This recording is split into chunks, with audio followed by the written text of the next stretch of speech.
There we go. It worked. Clicked the thing. Nothing happened. I was like, what? We got there. Don't worry about it. All right. Hi, everybody. What's going on? Welcome to the stream. Happy Magic Monday, one and all. It is great to have you here. Yes. We are looking forward to a fun night of watching Joe try to understand the newest Arena Cube. Yay. It's that time of year again, folks. It's Arena Cube draft time. Yeah. Here it is. We'll see how it goes for us all. I'm interested. I guess interested is the word for it. Yeah. Okay. We shall see. I guess we can do our introduction at the start for those who may be new, whether you're watching live or on the VOD. What's going on, everybody? This is Joe. And Amy. And we are Geek for All, and we are here, as I said, for Magic Monday on MTG Arena. I can also speak sometimes. Playing Arena Cube Draft, among other things. Yeah, sometimes I speak. Sometimes I don't. Sometimes I fail. Who the hell knows? I guess we just jump into this one. I'm not excited about it. If you've not been around before, I'm not often great at Cube. I'm fine. When we did, like, the first Arena Cube I think that we ever participated in, Red and White were, like, my favorites. I did really well with them. I feel like that has fallen off as more cards have been added and more strategies and stuff have built up. It was just that Red-White, it was like, just be aggro and you'll be great because everybody else is going to be, like, fiddling with their mana or taking too long or something like that, so. It was a message from Jake. Oh, okay. No worries. We will check that message in a little bit. Okay.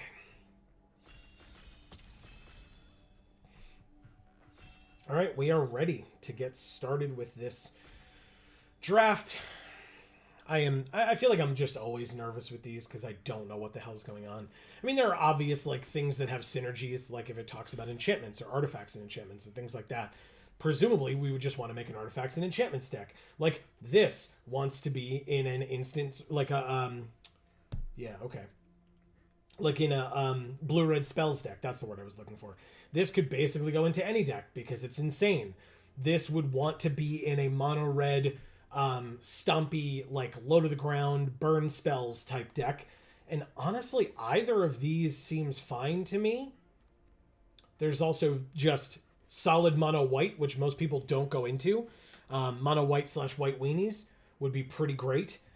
If we want to try to ramp into something big, Lotus Cobra would be very helpful for that. Like Blazing Rootwalla, for example, would be a great card in the Torbrand deck. Reckless Stormseeker is a good card for another good card for like an aggro style deck like this. I just have to pick a direction. Well, to me, it's clear that you should pick the dragon because you said that would be good in pretty much any deck. And that was where I was going to go with it as well. I don't disagree with you. It's got a lot of utility.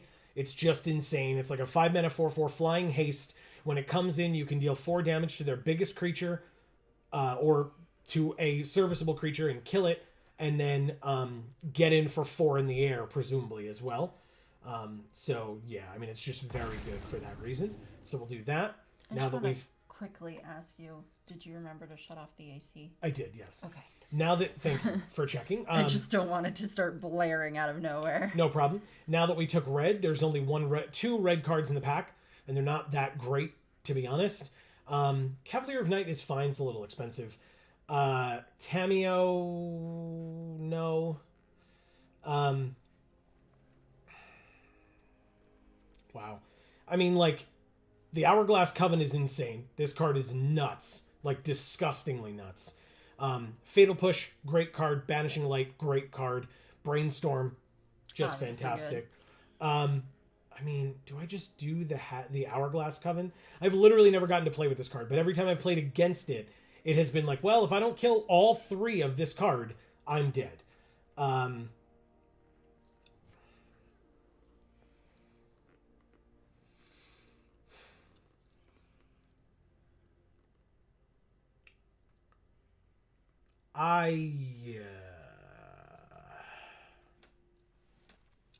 Whatever. Banishing Light is not a huge loss if we end up red-white. We are currently red-black. We don't have to stay that way, but we can. There is a land in our colors, here and here, notably. There is also a 2-mana 2/2 haste. When it enters, we can pay 3 any number of times. When we pay this cost 1 or more times, put that many +1/+1 counters on it, then exile up to that many instants or sorceries from our graveyard and copy them. So this wants to be in blue-red spells deck. That's not where we are right now. I'm looking at that one on the bottom. The Mephit's Enthusiasm. Yeah. That's a very good card. 4 damage to target creature or planeswalker if excess damage was dealt this way. We note that excess damage, and then the next creature we play perpetually gets +X/+0, where X is that excess damage. What does Painful Bond do again? Draw 2 non-land cards in your hand with mana value 3 or less, perpetually gain. When you cast this spell, you lose a life? No, thank you. Mephit's Enthusiasm it is. Okay. Let's do it. We're kind of hoarding packs here, which is fun. Spawn of Mayhem. 4 mana, 4/4 flying trample with Spectacle of 3, meaning if our opponent has taken or lost life during our turn, we can pay 3 instead of 4. At the beginning of our upkeep, it deals 1 damage to each player, and then if we have 10 or less life, this gets a +1/+1 counter. It's quite good. It also has a toothy vagina face. Yeah, it's very weird. I didn't want to be reminded of that, but thank you. You're very kind. You're welcome. But I'll take it. I think it's a great card. The Meat Hook Massacre. Ooh, that's a good one. So when it enters, each creature gets -X/-X until end of turn, and it's got X in its cost. And whenever a creature we control dies, each opponent loses 1 life.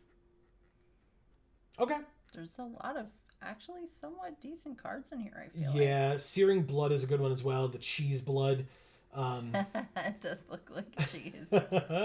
2 damage to target creature. When that creature dies this turn, it deals 3 damage to the creature's controller. But yeah, this is just a savage beating. It's like a great way to wipe the board if necessary. There's also Blood Chief's Thirst, which is just hard removal, or could be if you're paying the mana for it. Riveteer's Requisitioner is fine. Spikefield Hazard is also just fine. And then we have another land with red and black in it in Savai Triome.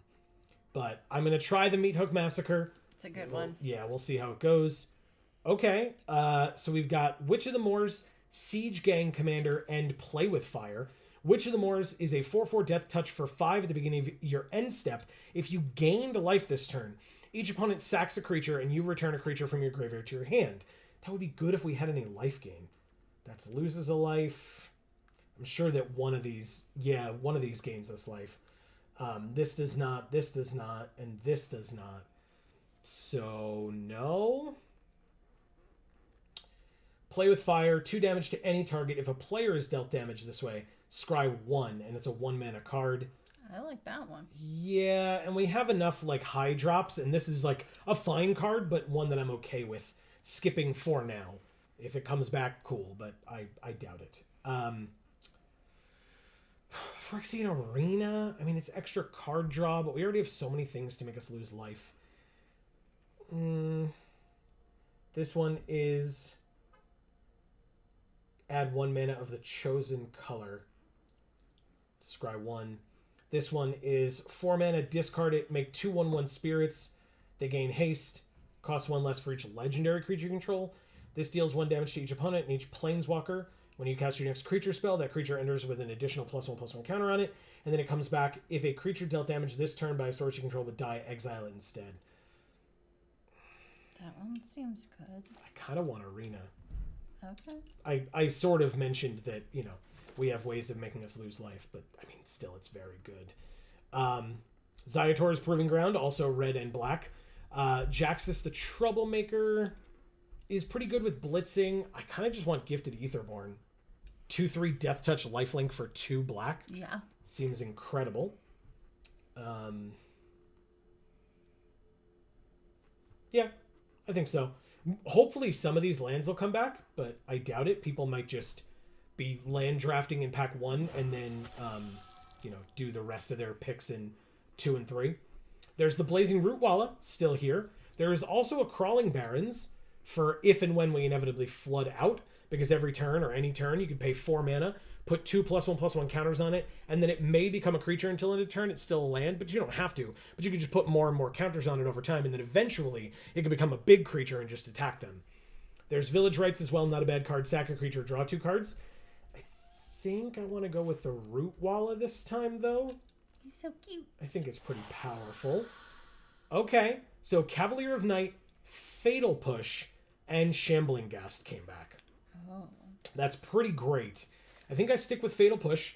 So Really? it's a black mana, instant speed, destroy target creature if it has mana value 2 or less. Or if a permanent we controlled left the battlefield this turn, we can cast it with Revolt and destroy a creature if it has mana value 4 or less. What didn't you like about Cavalier? It's a little expensive. Oh. Our land came back. Yes. There's also Battlecry Goblin. Cares about having goblins. I will take the land. Sure. Okay, I'll take Gutterbones. It's interesting that this is still here. It's a great card. Yeah. But Gutterbones is also quite good. 1 mana, 2/1 that enters tapped, but for 2 mana, you can return it from your graveyard to your hand only during our turn and only if an opponent lost life this turn. But still, Kogla, you're such a good card. One of our lands came back. There's also the Spikefield Hazard, but this is better. It's got red, it's got black, it's got white if we end up with a white card and want to splash. And it has cycling if it's late in the game and we draw it late. Okay, so there's Selfless Savior, but there's Witch of the Moors. Again, I don't know that we have life gain. So maybe I'll put it in the sideboard for now. Is the Selfless Savior one of the pets? No, I don't think so. Because that's a pet I really would want if they ever offered it up. Woo! Thank you. Okay, anyway. Rahilda, Wanted Cutthroat. 2/2 first strike for 2. When she deals combat damage to a player, exile a non-land card from their library at random. During any turn you attacked with a wolf or a werewolf, you may cast that card, and you may spend mana as though it were mana of any color to cast that spell. It's got Daybound. On the other side, it's got Double Strike. And when it deals combat damage to a player, exile a non-land card from their library at random. Blah, blah, blah. And it's the same thing. I mean, that seems insane, right? What is this? Choose 1 or more. Make a treasure, you lose a life. Draw a card, you lose 2. Make a 3/2, you lose 3. There's Murderous Rider, which is an incredible card. Turgid is fine. I don't hate it. Grim Lavamancer is not quite what we're looking to do. And Experimental Synthesizer would be fine. But I think I'm going to take this Mythic. It seems pretty great. It's a 2-drop too. And look at our curve. We're definitely in the 1s and 2s right now. So yeah. I can be not afraid of higher drop stuff, I guess, at this point. Royal Eruption, great card. Sap Vitality. 2 black, instant speed, 3 damage to a creature or a planeswalker. Choose a creature card in your hand. It perpetually gets +3/+0. Awesome. Priest of Forgotten Gods, we're not really in a sacrifice deck, but a very good card for that type of a strategy. Or there's just Royal Eruption, which can just deal 5 damage to any target. Or 3 damage early on in the game. So I think I'm going to take that over the Sap Vitality. It seems like fun. Maybe it'll come back. Who knows? A lot of black cards seem to come back out of the last ones. So okay. I'll take Royal Eruption here and be happy about it. Ooh, wow. Eldest Reborn, Foul Play, Blood Artist, Goblin Chain Whirler, Obosh the Prey Piercer. Now, odd mana values. We have a lot of 2s, don't we? Yeah, we have a lot of 2s. So it's gotta be Obosh, right? No. I mean, they nerfed it, though. Well, so we could just put it in our deck. But Chain Whirler deals 1 damage to each opponent and each creature and planeswalker they control. And it's a 3/3 first strike for 3. Okay. It's just that triple red's going to be difficult. It could just be Blood Artist. That's life gain as well for the Witch of the Moors or whatever it is that we have. Okay. Each opponent sacks a creature or planeswalker. Each opponent discards a card. Put a creature or planeswalker from a graveyard onto the battlefield under your control. I guess it's their choice on the sack. I'm going to take the Blood Artist. It allows us to continue to be aggressive, and it punishes them for killing our stuff. Wow. Ugin and Platinum Angel in the same pack, by the way. Wow. 7 and 8 drop. There's really not much for us here. I guess we could take Sign in Blood. There's also Unlicensed Hearse. exile up to 2 target cards from a single graveyard. So, like, if our opponents are using graveyard synergies, we just get them by, like, stealing their stuff. Like, Sign in Blood, 2 mana, we draw 2, lose 2. It's not bad. Maybe it comes back. I'm going to try the Unlicensed Hearse and see what happens. We've got Big Score as well. We could discard a card, draw 2, make 2 treasure. It's not terrible. But yeah, I'm going to try the Hearse, I think. I mean, yes, Embercleave is an incredible card. Not really a question. A Yara, also quite good. It does care about black creatures, and we don't have a ton of those right now. In fact, how many creatures do we have in general? 8. So let's go ahead and take Embercleave. Card's insane. No question about it. You can just sneak that in, get your opponent, and kill them and win. It gives double strike and trample. Like, if they let one big thing through and, like, you know, they feel like they're going to be at 1 life or something, you can just kill them. So, Blood Crypt would be nice if it comes back. Sweltering Suns would be okay. Seasoned Pyromancer also just okay. But yeah, we'll do that. With Embercleave, Phoenix of Ash is not bad, and it's the only choice for us besides Mind Stone. So sure. It's a 3-mana, 2/2 flying haste. Nothing wrong with that. And you can pump it up late game by paying 3 mana to give it +2/+0. And we can escape it from our graveyard, which would then have it come back with a +1/+1 counter. So sure, why not? Okay, lots of cards for us here. Dread Wanderer is fine. What does this do? 4 black and a colorless or a generic. Target opponent sacks a creature. If they can't, they lose 2 life and you draw a card. Then repeat this process for an enchantment and a planeswalker. It's a little expensive for what our deck is doing. Sedgemoor Witch. Whenever you cast or copy an instant or sorcery spell, make a pest. Menace, ward, pay 3 life. I guess it's that. What do you do again? Yeah, I'll take the Sedgemoor Witch. That's just fine. Sounds good to me. Mechagodzilla. With a bloom. Mechagodzilla is incredible. Yeah. And it's colorless, so it goes in any deck, but we want to be aggro, so I want it. This could make skeletons. We could exile a creature and then bring a creature from our graveyard back. There's Elspeth still here, by the way. That's insane. And Demonic Pact, which is not that great of a card, but we could play it with the colors that we're playing. But we're just going to take the Mechagodzilla because it's great. I guess we take Turgid. Whenever an opponent sacks a non-token permanent or discards a permanent, you may put that card from a graveyard onto the battlefield under your control, or we would just play the Lantern side every time. Tap it, they lose 3 life unless they sack a non-land permanent or discard a card, and then we can tap 4 to untap the Lantern to, like, make them do it again. Yeah. So I feel like it's so beautiful. It's very cool. The Lantern and Turgid. Hey, Sap Vitality did in fact come back. Oh, nice. Works for me. Easy enough. Deck of Many Things, Goblin Chain Whirler, and the Eldest Reborn. I said I didn't want to be afraid of high-costed spells. I will take it. Okay. You also said you wanted to be aggro. Exactly. And passing up the Goblin. Chain Whirler, yeah. Sign in Blood came back. It's the only real thing here for us, so I'll take it. A Yara or Blood Crypt. Ooh. I feel like I remember a Yara being pretty good. Oh, she's incredible, yeah. It's just getting to triple black is not going to be the easiest thing in the world, but we will try it. Nothing? You like this lady? Yeah. Art-wise?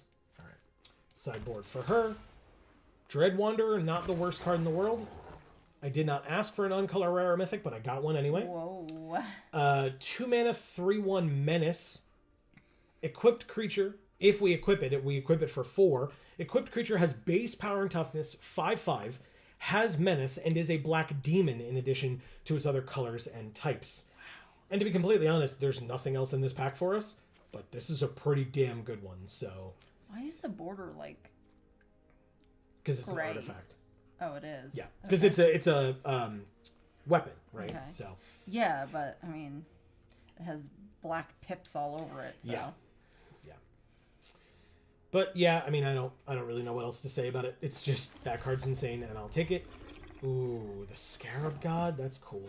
That is cool. I think I just take, instead of the War Caller, I think I just take Mythos. Like, we can only get creatures with it. We can't get non-land permanents, but still, it's 3 mana, instant speed, destroy a creature, which is just fine. Yeah. So I'll take that. Okay. Wow, really, like, very few picks for us. I mean, they're still good. Like, Internal Grasp is fine. Castle Embereth is cool. Hagra Mauling is the choice, though. It costs 1 less if an opponent controls no basics, which they're going to. So whatever. It's 4 mana, instant speed, destroy a creature, or if we're really hurting for land, it can be a land. That's all. So I will take that happily. The Mirror Breaker, do we want that? Create a token that's a copy of another target non-legendary, except that has haste, sack at the beginning of the next end step. That is pretty aggro. Harker's Journal, or Investigator's Journal. Number of suspect counters equal to the greatest number of creatures a player controls. Remove a suspect counter, draw a card. Sack it, draw a card. Yeah, I think it's Fable or Hangerback Walker. Oh. Your chair is very noisy. Yeah, I was trying to ignore it. It's unusual. Yeah, alright, here's Hangerback Walker. I think I'm going to take it. Let's just try it. Again, another standard all-star that I've really not gotten a chance to play with a lot. Alright, so here's some actual tough choices. Ooh. There's Shieldred. There's Knight of the Ebon Legion, which is a solid 1-drop. That's the one I was looking at. There's Banefire, which just ends games. Oh. It's an X spell that deals X damage to any target. And if X is 5 or more, it can't be countered and the damage can't be prevented. So you just kill people, basically.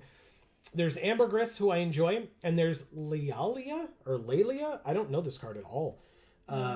When she enters, exile the top card of your library. You may play that card this turn. I kind of want to live the dream and do Shieldred, to be honest with you. She's great. Okay. Ooh, Strangle, Blood Fountain, Dragon's Rage Channeler, Castle Lochthwain, or Massacre Worm. Wow. It's got to be Massacre Worm, right? Such a good card. So good. I don't know that we're ever going to get to 6, but if we ever do, this card could hopefully win us the game. Yeah. It's kind of the idea, right?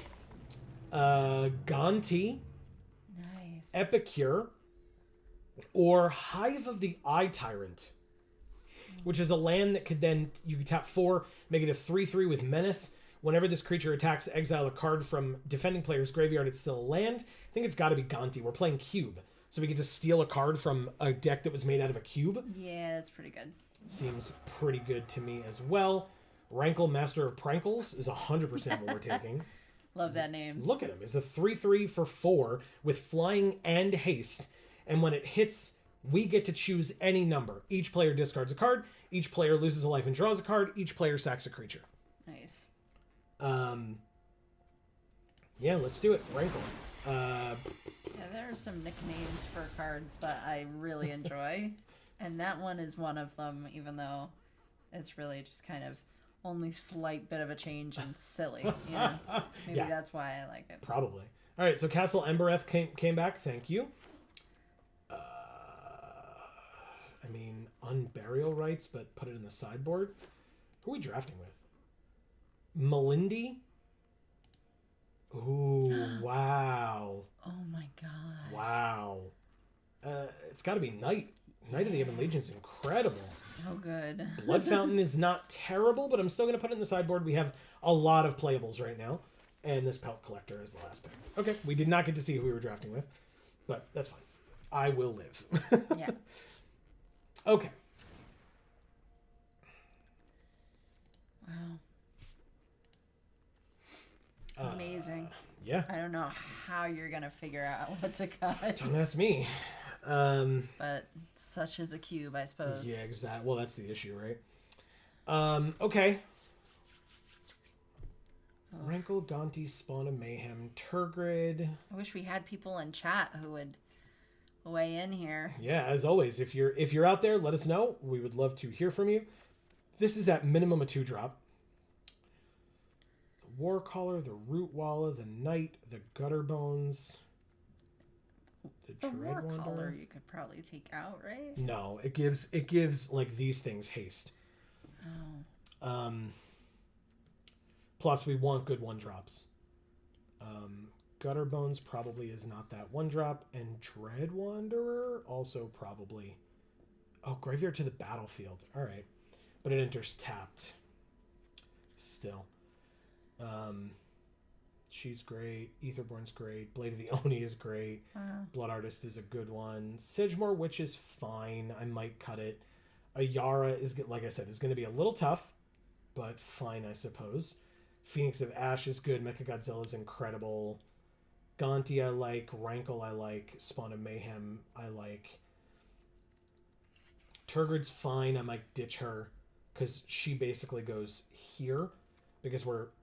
Okay, it won't let us put it here because of the other side, but it's fine. Basically, she's going to be a 4-drop legendary artifact. Like, we're not going to play her as her. She's a 4/5 menace for 5, which is not terrible, but we're going to play her as the Lantern side to try to mess with our opponents. Gotcha. Hourglass Coven's just incredible.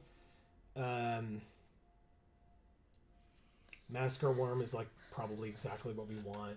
Yeah. Shieldred, do we just get rid of you? Yeah, I guess we do. If we notice that games are actually going long, then maybe we can put her back in. But for now, I have to assume that we're going to be fast. And if we're going to be fast, then she is not really going to be that helpful. Neither is the Eldest Reborn. Mythos is good. Arena? That might help us. Fatal Push is good. Play with Fire is good. Sign in Blood and Enthusiasm. Royal. Hearse? I think Hearse is fine. I think Meat Hook Massacre we might run into some issues with. Because it's each creature, including our own, and we want to be aggro. So I think I'll ditch it for now. It's so good, though. I know. Trust me, everything is so good. It's cube. We gotta, like, try to get down to, like, the base of, like, exactly what we want. This does have Menace and a high ward cost. So maybe we get rid of Spawn?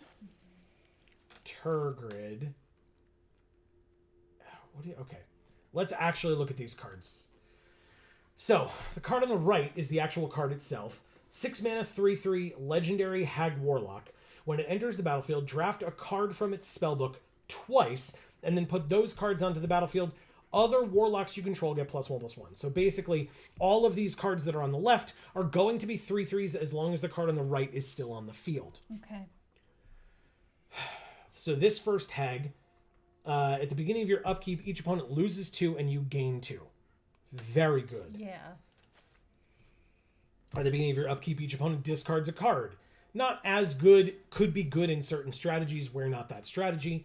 At the beginning of your upkeep, each opponent loses 3 life unless that player sacks a non-land permanent or discards a card. Very good. Yeah. At the beginning of your upkeep, target creature an opponent controls gets -2/-1 until your next turn. For aggro, not bad at all. At the beginning of your upkeep, create a 1/1 black skeleton. It's fine. I mean, if you need, like, sack outlets, it would be better. We're not really in that deck either. At the beginning of your upkeep, each opponent mills 5 cards, then exile each opponent's graveyard. That's not as important for us, but still. At the beginning of your upkeep, Scry 2. It's just a serviceable card that if we're, like, late in the game and flooding out, that's an incredible card to have. Warlocks you control have ward, pay 2 life. Could also be kind of helpful if it's late in the game and they're at a low life total. You're basically saying, like, you need to kill this in combat, otherwise they're just going to sit around and keep using these abilities. Right. And finally, Warlocks you control have Menace. Yeah, I mean, this card just does everything, and there's no way anybody's going to memorize it, including myself. Because, you know, even if we end up playing more with it, doesn't mean that I'm going to memorize all the different options when it's time for us to draft from it. So. Right. I gotta get myself some water. Yeah, I just drank some myself because I just talked a lot. So I get it. Maybe I get rid of the hearse because it takes a while and it needs to be crude. We can... 5 more cuts. Good lord, man. We can go with...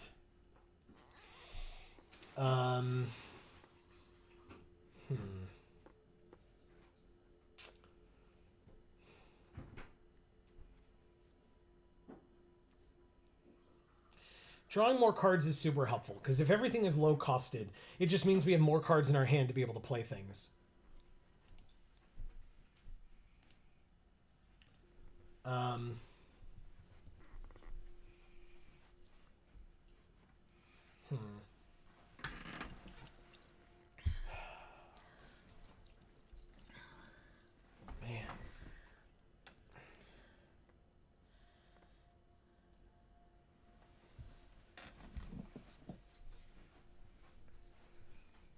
Very weird.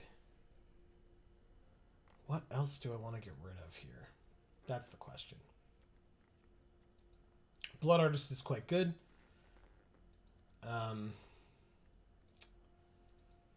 Let's see.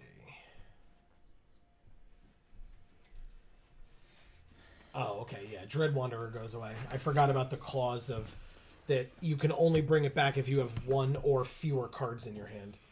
So that's not good enough. So that can go away. 4 more cuts that we have to pick. 17 creatures, huh? What if we lose... And this is with the lands already being what they're supposed to be? Well, yes. Okay. Yeah, I mean, technically when we do all the cuts, I don't know if it, like, changes them on the fly or not, but still, yeah, the lands are where we want them to be, I think. Oh, man.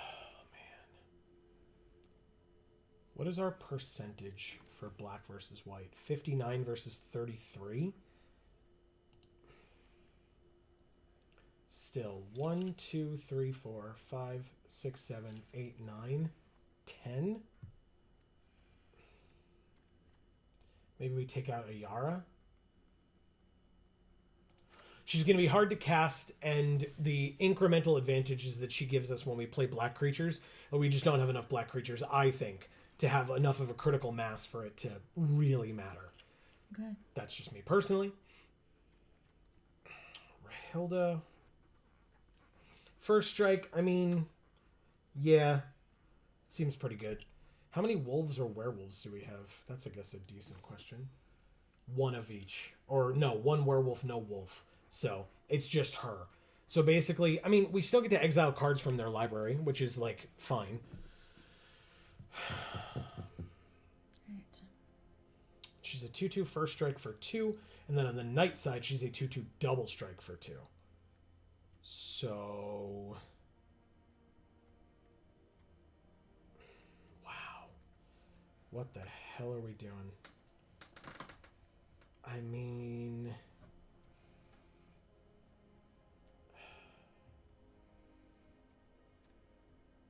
do we maybe ditch 1 land?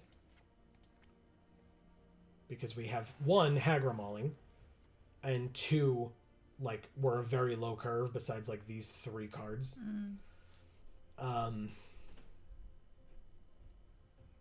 Okay. Do we ditch Hangerback Walker? I feel like that's a bad choice. You do? Yes. Okay. I don't have reasoning for it other than So as a reminder for how Hangerback Walker works, it's XX for a 0/0, but when it enters with X +1/+1 counters on it. So if you want 1 counter on it, it costs 2. If you want 2 counters on it, it costs 4. If you want 3 counters on it, it costs 6. So basically in this deck, we want to play it for either 2 or 4. Right. And then when it dies, we make a 1/1 Thopter for each +1/+1 counter on it. Oh. And at any point, we can tap 1, tap the creature, tap Hangerback Walker, and put a +1/+1 counter on Hangerback Walker. Nice. So we would have to take turns off of attacking with it to be able to tap it and put counters on it, because it can't do it when it's summoning sick. Right. I don't know. It just feels a little dirtily for a deck that we're trying to be so fast in, you know? Okay.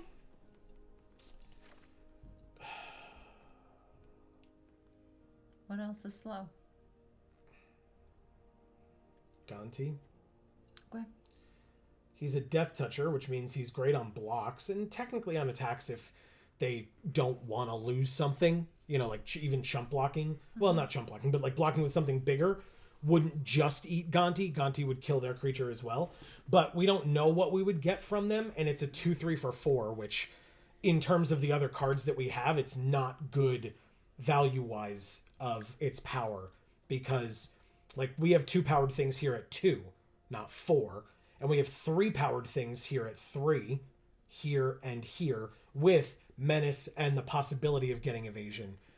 Whereas this is just 2 power with death touch. Right. And I say just, I mean, this card's insane, but for this particular but you paid deck. 4 for it. Exactly. And we get to steal one of their things. It's just that, like, it's always fun to be like, oh, I steal your thing and then I play it against you, and isn't that great? But what I really want to be doing is I play all my creatures very quickly, turn them sideways, you're still muddling around with your mana, and you're dead. So, Right. All right. Amy, what's our deck box? Our deck box will be Your girlfriend over here? Symmetry Sage. Is that what you want? Yeah, it's pretty cool. And what about our sleeves? Oh, our sleeves. Why don't we keep with the Quandrix up in here? This one? Yeah. Okay. Symmetry Sage and Oh, I see. I was like, whatever her name is, I was I like, forgot. Great. So do I. I was like, Symmetry. This is a Rakdos deck, but I get it now completely. All right. We'll say done. Wait, we'll try this thing out. Make it happen. Play. Let's do it up. I'm not nervous. You're nervous. It's gonna be fine. Thanks. I'm definitely not nervous. It's a Rakdos deck, baby. Yeah. Yeah, That fingers shit's crossed. good. Okay. Well, we'll see. Okay, we are facing Gui 97. Or Gui 97. Okay, Castle Embereth enters tapped unless you control a mountain, which we will not. So we won't be able to play with fire on turn 1. And actually, we should probably do Swamp first, because we have gifted Etherborn and Sap Vitality. So, okay. So hopefully we draw at least a mountain. If not, I would love to have at least a land. But I would love it to specifically be a mountain within the next 3 turns or 2 turns. Because then we could get Phyrexian Arena out early or play with fire a bit.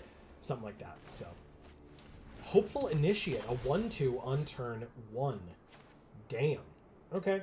We drew a swamp, so technically we can play the arena. We just can't yet play with fire the turn that we would play the red land. Or the red source.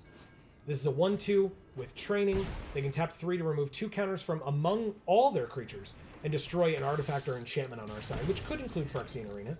Right now, our aggro deck is looking pretty shitty, by the way. Just throwing that out there. But we can play this 2/3 with Death Touch and Lifelink and hopefully be a lot better off. Fingers crossed. I'm doing it. I'm trying. No, I said I'm doing it. Oh, thank you. Okay.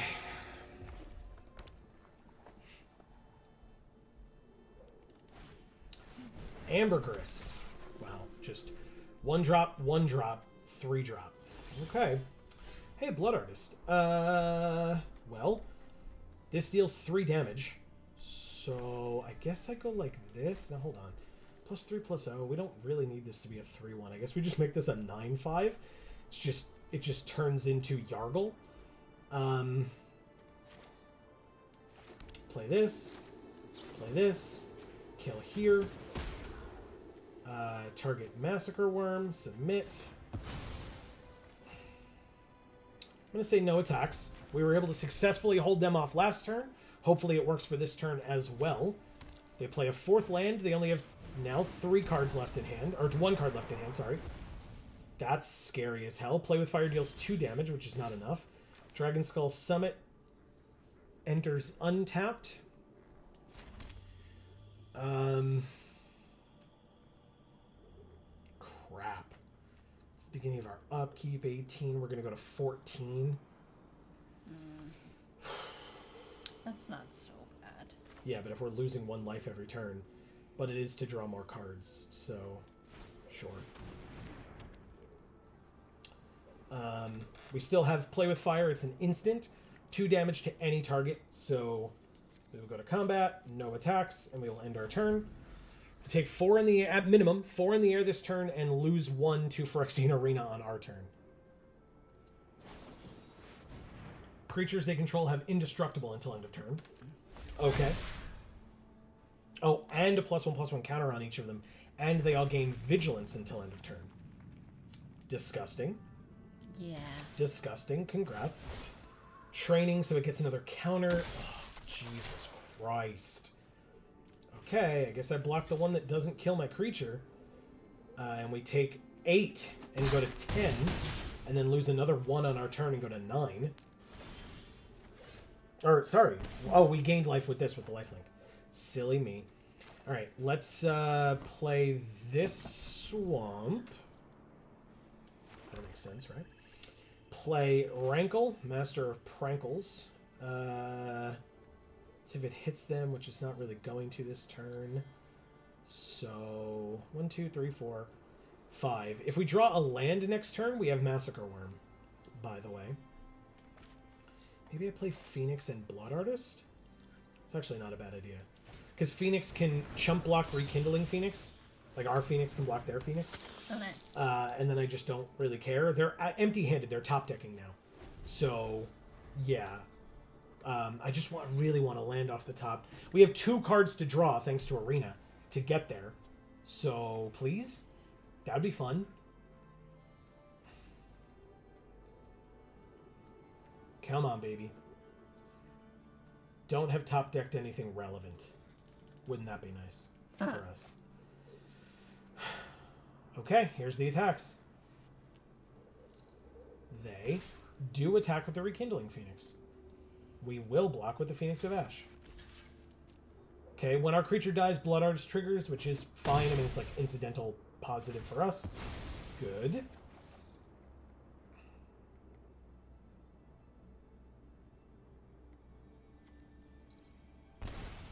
Okay, so 19 to 12. Okay.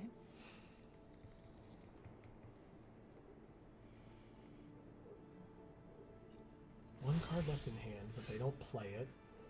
Phyrexian Arena, we draw an extra card. Lose a life and go to 11. It's a mountain. That's the land we needed. So Massacre Worm coming in here is actually not...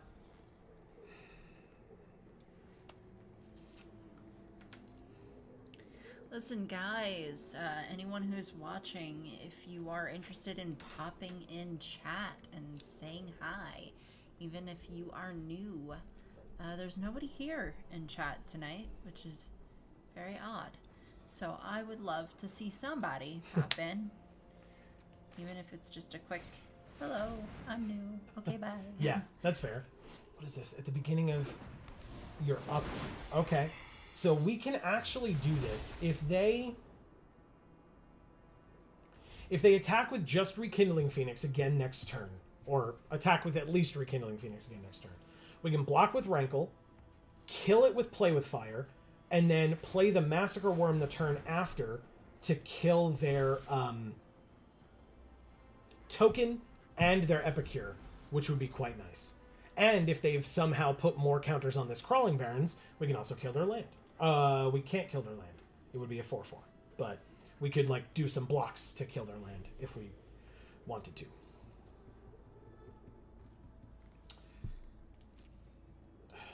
Not blocks. I guess it would be our turn, so. Interesting choice. Okay. So they're going to do that. And we're going to block across. So like this. And like this. Nope. God damn it. And like this. It like shifted them all around. I'll take the 2. They've got to have something, right? Otherwise, why would they have done it?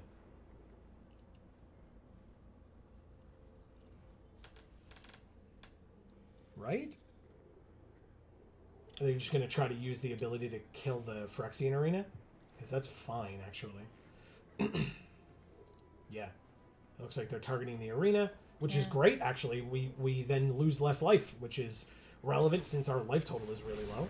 All right, so they're going to pay 3, remove 2 counters, which they did from the Hopeful Initiate. So now it dies without killing our Gifted Aetherborn. Seems like an odd choice, but I guess I'll allow it. That's fine. Blood Artist triggers twice.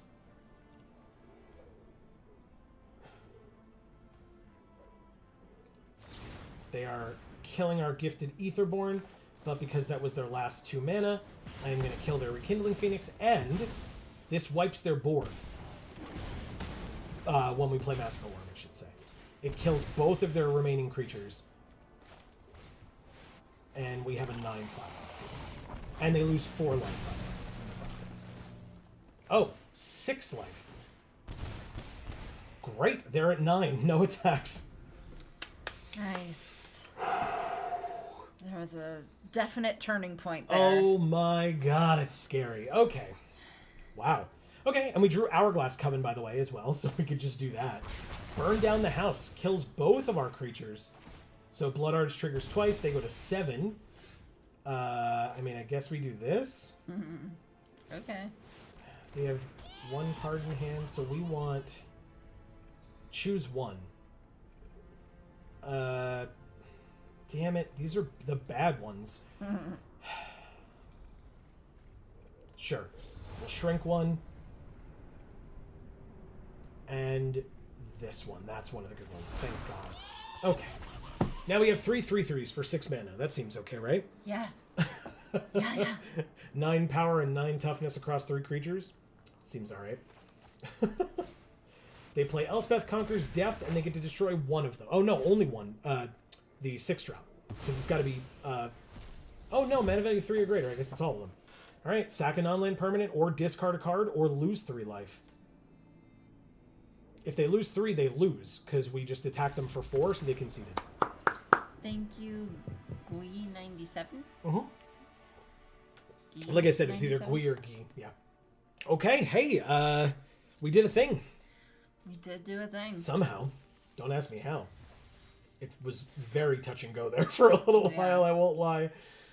Like I said, there was a very clear turning point that just, you know. Yeah. It was that Massacre Worm, like, rekindling, like, killing the Rekindling Phoenix with Play with Fire, and Massacre Worming. That was exactly it. Hey, Nidoking87. Huh.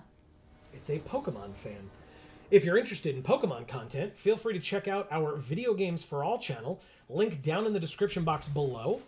Or you can also find it in the channels tab.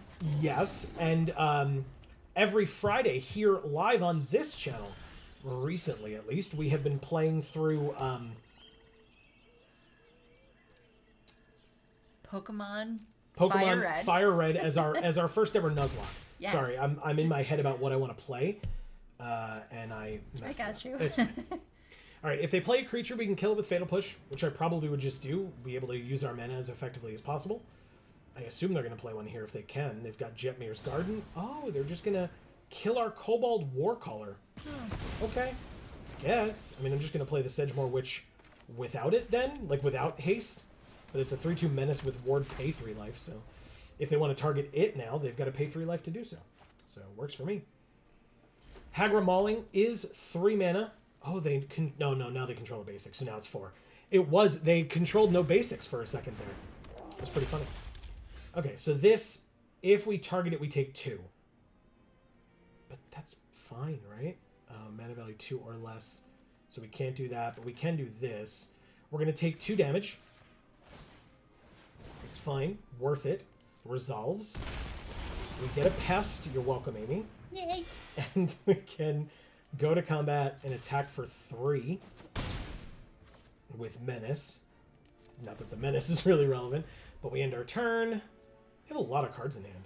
Erica is here. She says, hi, friends. What's up, Erica? Nice to see you. Happy Magic Monday. Especially since nobody's here. Yeah, it was a very weird night Yeah. so far. But it's great to have you as always. Very.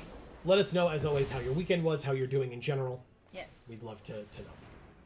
Ah, I get to Fatal Push you, Luminarch Aspirant, because you're annoying. Bye. I don't like you.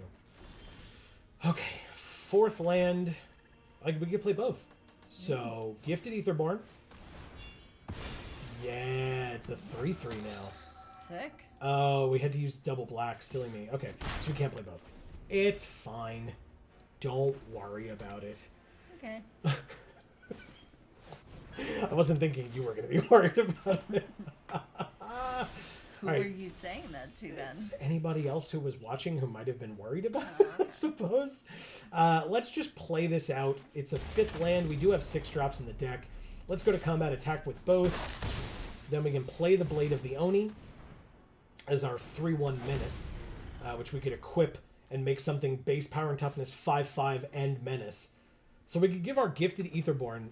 It could be a 5/5 Menace, Death Touch, Lifelink, Demon, Aetherborn Vampire, which would be real weird. All right, so they exiled Tempered in Solitude. Whenever a creature you control attacks alone, exile the top card. You may play that card this turn. Machias, Grim Lavamancer. What weird cards they've chosen. Okay, I'm down. I'm not going to use this on that. There's no need. Exile 2 cards from your graveyard. It deals 2 damage to any target. So it could kill the Blade of the Oni, but if we equip it, it can't anymore. Okay. We drew a land. So we just equip this, or reconfigure it, I guess. Here, it's probably better to just do that. Combat, attack for 8, and they can only block the Aetherborn. They go to 4, and we're at 24. She says it was truly the Oni option. Nice. Very nice. And then she says, well, I'm glad to be here after a weekend of health issues. Gross. Hopefully, when you specified weekend of health issues, that means that you are back and better than ever right now, because that would be really nice. Yeah. What put the... Oh. Is it this? Yeah, this one. Okay. Very good. Okay, so they have 2 2/2s right now. Wow, lots of spells. Oh, Machias, I assume. Might as well. No? I have a scrape on my hand that I didn't know I had. Why? Don't do that. Mm-hmm.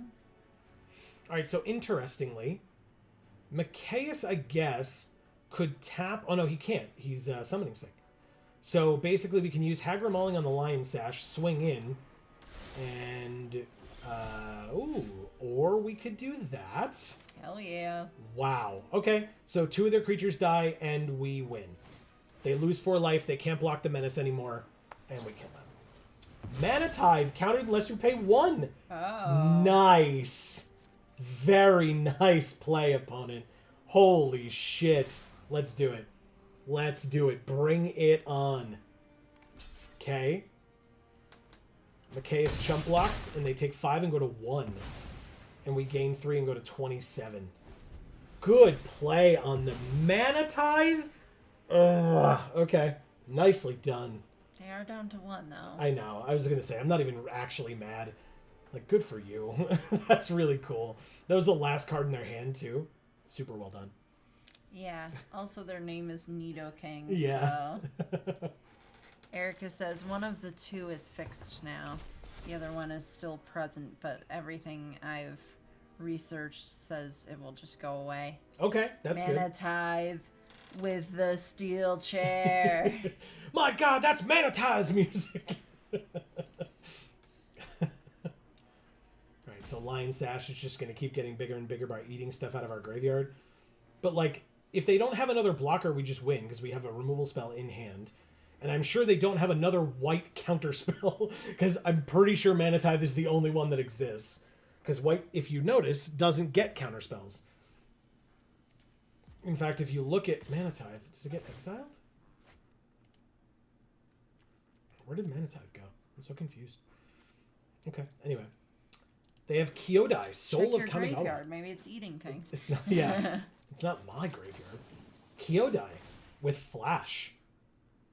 So put another +1/+1 counter on the Lion Sash, I guess, to do more damage. But okay, so we just get to kill Kyodai with Hagra Mauling and win, I guess. She says that mana cost is broken in half. My God, he's broken in half. I do not do a very good JR. I never have. Like, I don't have enough context to attempt it, so I'm letting you do that. Do I have enough after this? I do. So I'm going to draw 2, lose 2, and go back to my starting life total of 20. Because they went up to 3, I didn't get to use this to kill them. Just FYI. Otherwise, I could have. Then we will Hagra Mauling, destroying Kyodai. And then we will win? Question mark? Hopefully. Fingers crossed. Combat. Attack with both. If they survive this attack, good game. Okay. Good. Thank you, Nidoking87. This deck, man, so weird. My hair is awful today. I am not a fan.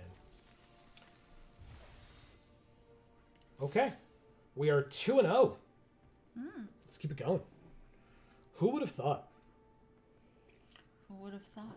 A Rakdos aggro deck. Erica, if you did not see, I think you did from the end of the last game, but maybe not.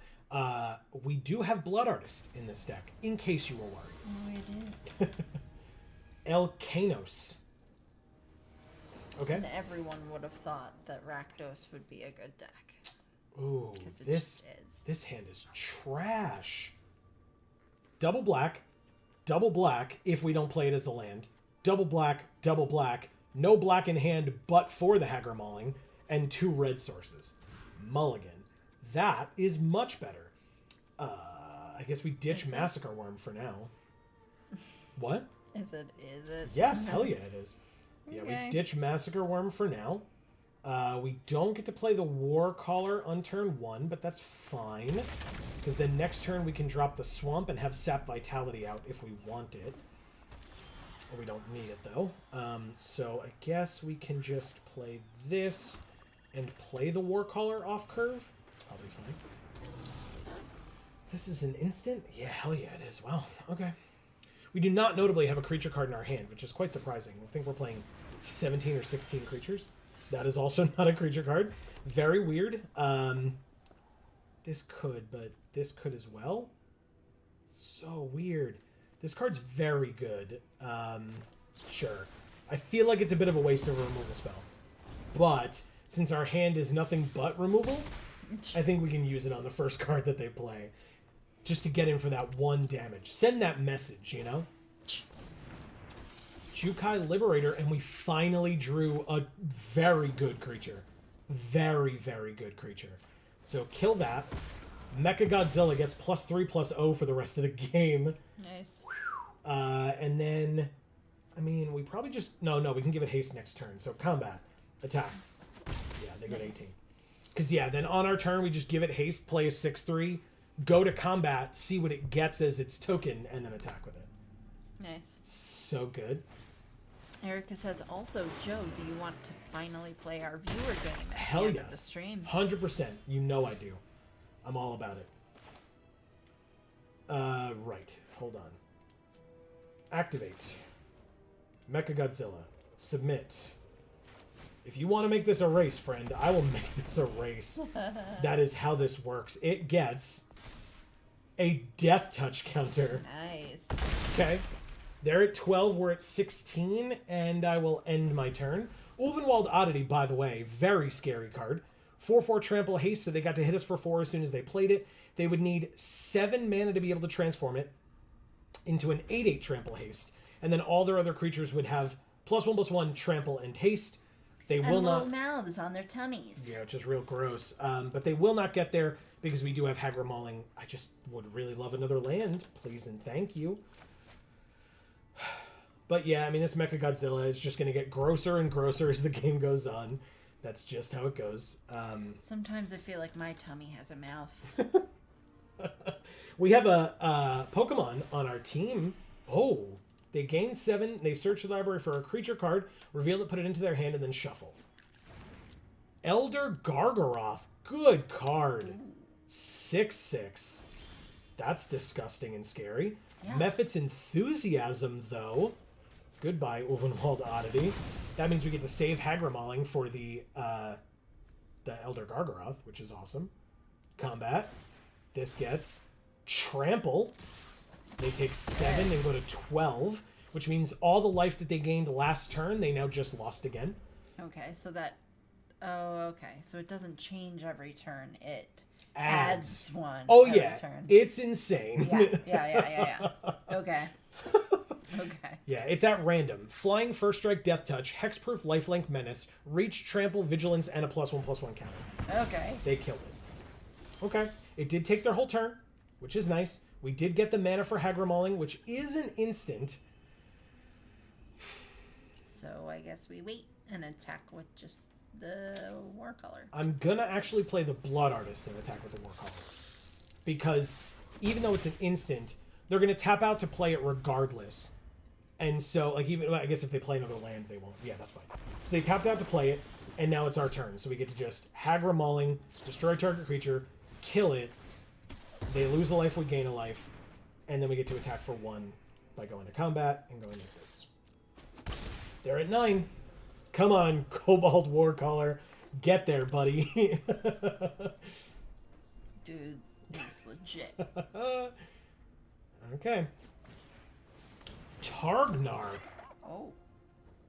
Now, notably... Oh, we need 7 mana for that? Alright, I guess we just kill Targnar then. Fine, fine. Targnar it is. Ooh, Rahilda, eh? I mean... We Royal Eruption first. 3 damage, kill Targnar. And I guess we can play you post-combat, right? Permanents you control gain hexproof and indestructible. Okay. And they got to seek a creature, I think? Oh, silly me. She's got first strike, but now it's got indestructible. So I can't really do that anymore, can I? Fine. Well, I can't attack anyway, so I guess I might as well just play Rahilda and then pass. And then at the end of their turn, I can give the knight haste if I want to. Be just cuz, you know. Ah! Hal and Elena. Sick. That is a problem. That's a real big problem. Don't do it. God damn it. It's a 4/4. I'm going to take 4. Yeah, you're at 9. I will happily take 4. No blocks. Pass to damage. I go to 13. At the end of their turn, I'm going to perpetually give the Knight of the Ebon Legion haste. We drew Fatal Push. Interesting.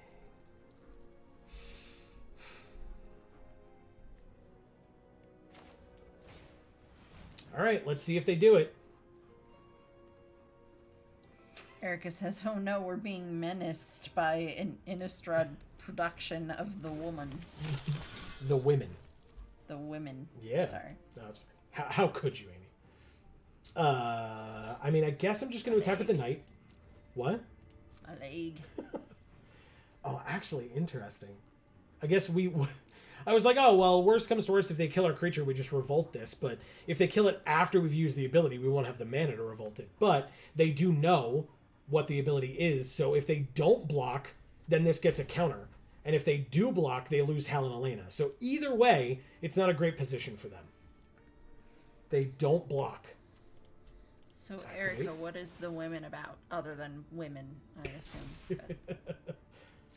Okay, cool. So we hit them for 4. They've lost 4 life. They're at 5. And at the end of our turn, the Knight of the Ebon Legion gets a +1/+1 counter. And so it is now a 5/6, which then drops back down to a 2/3. Incredible. Hal and Elena boosting up Targnar, who does not have Trample, notably. So, I mean, attacking creatures get +1/+0, so it's 7 damage. I mean, it resolves. Do I block with the Warcaller? I guess I just block with the Warcaller, right? It's fine.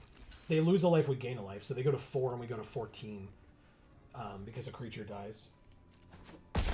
Sure.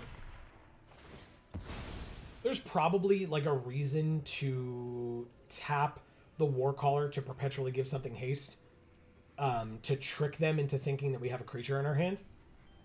But I didn't do it, so there's that.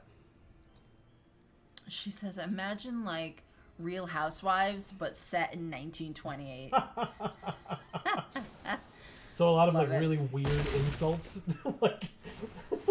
like insults that like we wouldn't in any way understand. Oh wow, they gained a lot of life there too. That's gross. Okay. Like, what's some of the kind of weird things that they say in it? Do you remember any? They've got reach. Right? God damn it, man. This sucks. I guess I could just Fatal Push Targnar at this point. Wait for Hal and Elena to put their counters on it and then Fatal Push Targnar. and then just, like, get in for as much as we possibly can next turn. Or try to. This is rough. We only have 4 land, too. But we can literally play everything that we've drawn. Domri. Okay. All their creatures get +1/+0. That's fine. They can make a fight happen.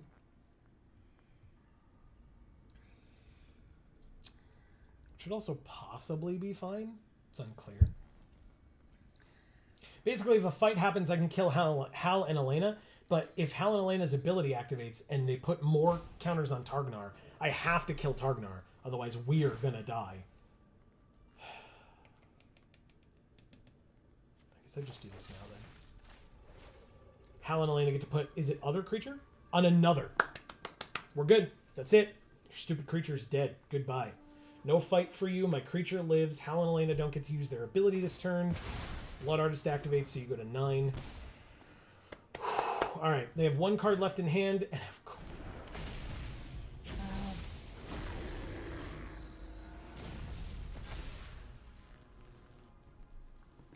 Wow, that was the last card in your hand. Wow.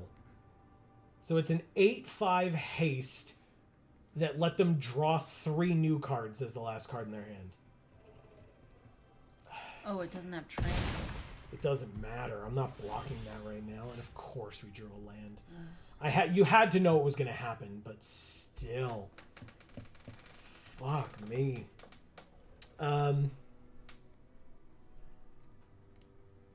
Combat.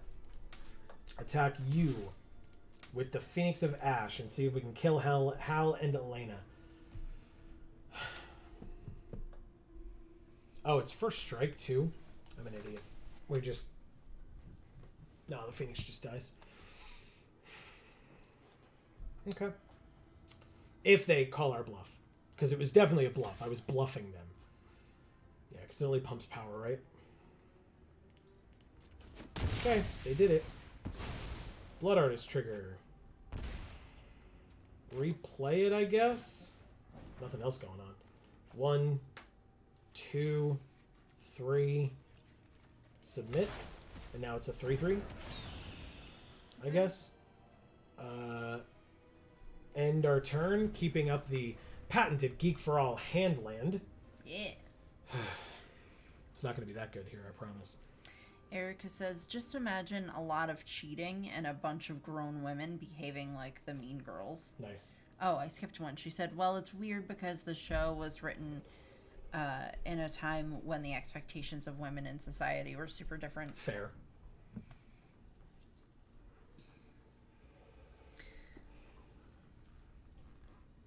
I mean, I would argue that flappers weren't that different from women nowadays. They were ahead of their time. Truly. 6/3 trample. They gain 3 life. It's got haste thanks to... More like the subjugation of women was behind its time. In, you know, Jesus Christ. tamping down. Wow. The 3 cards that they drew were insane. Workshop War Chief, Fight Rigging, and like probably a land. Yeah, we don't win this game. There's no goddamn way.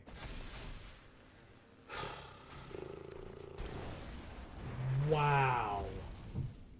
Okay. Yeah, I mean, whatever. Good game, I guess. Like, I don't really know what I'm supposed to do about any of that nonsense.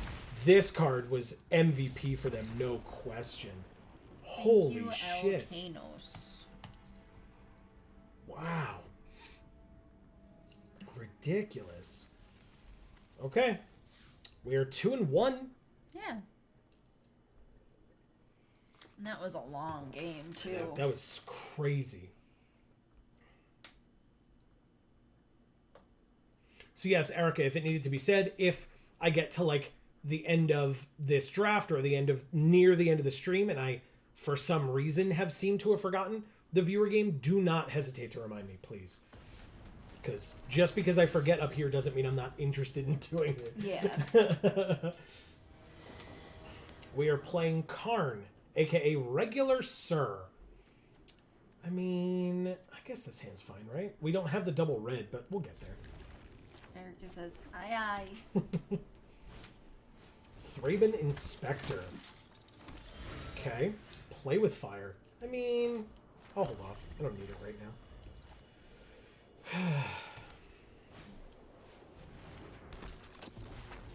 Good lord! So much for us being the aggro deck, huh? Jesus Christ. Oh, God. Okay. So basically we kill Hopeful Initiate here if they all attack. They just have the kill spell. Yeah, I don't know that we win this one. And the Shadow Spear.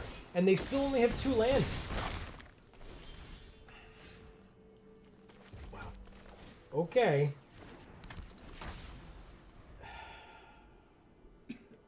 If we draw another red, that'd be cool, because then we can kill 2 of their creatures. That'd be cool, right, Arena?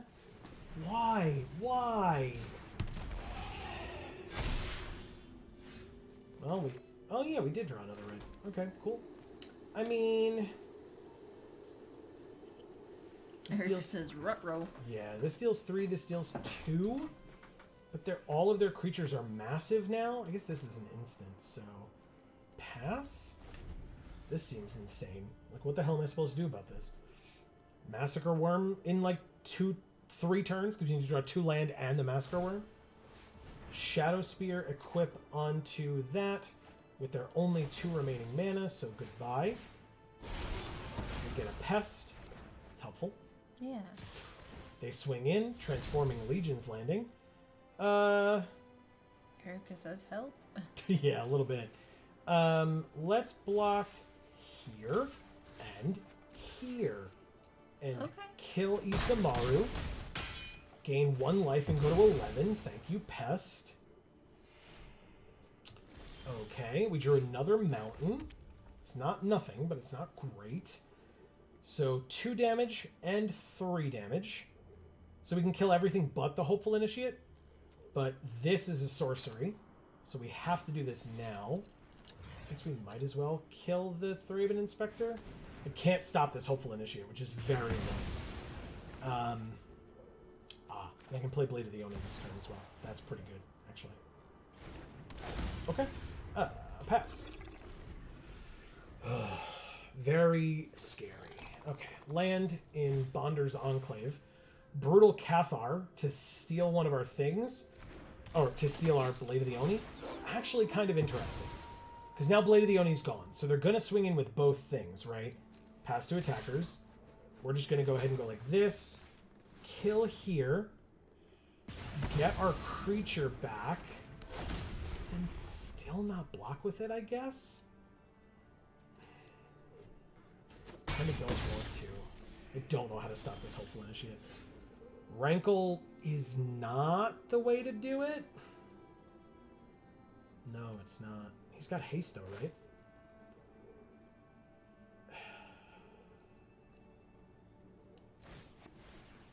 Yeah, I don't really have the mana, so I guess I'll just...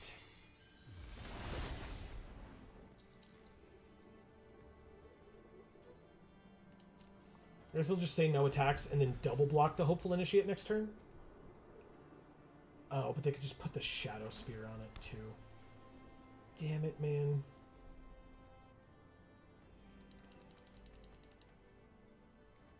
If they don't put the Shadow Spear on it, this is a great block. But if they don't, that'd be kind of surprising, I think. Maybe they'll forget. It's definitely possible. Definitely possible. Highly unlikely. Oh! They didn't do it! They must have something in hand, right? To have the, like, massive blowout. No. Nope, they just kill Rankle. Okay. We drew Glorybringer. Gross. Gross. Is it gonna bring us glory? I mean, kind of. So basically, We're at 6. Can't play both. Probably just play Phoenix this turn. And then just attack here because they're Adanto the first.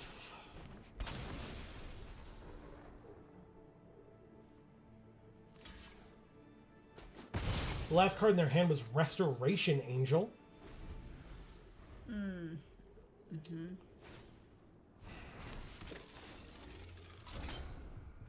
And Angel of Invention. Okay, we take 4, go to 2. They have 4 creatures on the field. We do not have the mana to cast the Hourglass Coven. And the 4 damage from the Glorybringer will not kill the Restoration Angel anymore because the Angel of Invention gives everything +1/+1. So we lose. Wow. Wow. Thank you, regular sir.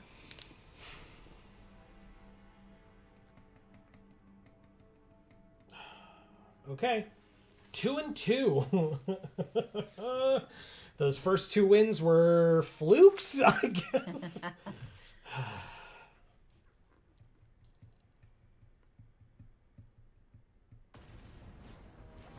Let's see.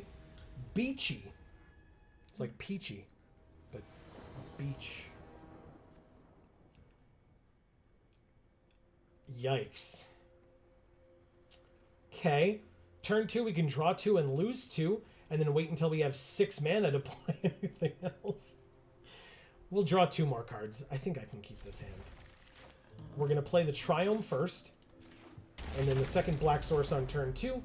We'll see what we draw, but probably just Sign in Blood. Yep, it's another land, so Sign in Blood. Oh, yes, us please. Draw 2, lose 2. It was a land and a Sedgemoor Witch, which does mean that we can play this next turn. Nice. They are draw-going us, but they are playing Dimir, so I guess there's that. They have something for it. Destroy it. They have to pay 3 life to do so, but they do at the end of our turn. So, okay. So now they're at 15. They paid 5 life to kill that 1 creature. Wow. Yeah, that was a lot. Is she even that good? She's not bad. Every spell that we play gives us a pest, and she has menace. And if they're playing a control deck, they might not have a lot of creatures. We will play this land, and Mythos. I don't know. It's a 4/1 token, but it has menace, so it's probably the right choice. 5 mana lets us play Blood Artist, and maybe we draw a 3-drop or less. The altar means... Oh, yeah. Wow, we drew Massacre Worm. Okay, Blood Artist it is. Okay. I'm going to be wary of a... They have removal, or they're just reading it? They were just reading it, I guess. Good. Okay. So we... What? Oh, they destroyed it. That's fine. I was going to say, I'll be wary of a counterspell here. But I'm going to try the Hourglass Coven. It works. Nice. Okay, draft 2 cards. Let's go. Show me. Skeletons, -2/-1, or lose 2, gain 2. Yes, please. And lose 2, gain 2 again. At the beginning of our upkeep, they lose 4, we gain 4. As long as those creatures live. 4 cards left in their hand. Our turn ends and they let it end. Non-creature, non-land, so they can get our Embercleave, which we discard, which is overall fine. But they now know we have Massacre Worm on deck, so any creature that they play that's 5 or I should say 4 or weaker. Oh, they have their own Hourglass Coven. Oh. Okay, let's see what they get. They get, because it's luck of the draw with the way that the drafting works, because it's 9 possible options, but you only see 3 each time. Oh. So as you saw, we got the crap deal the first time when we played it in that other game.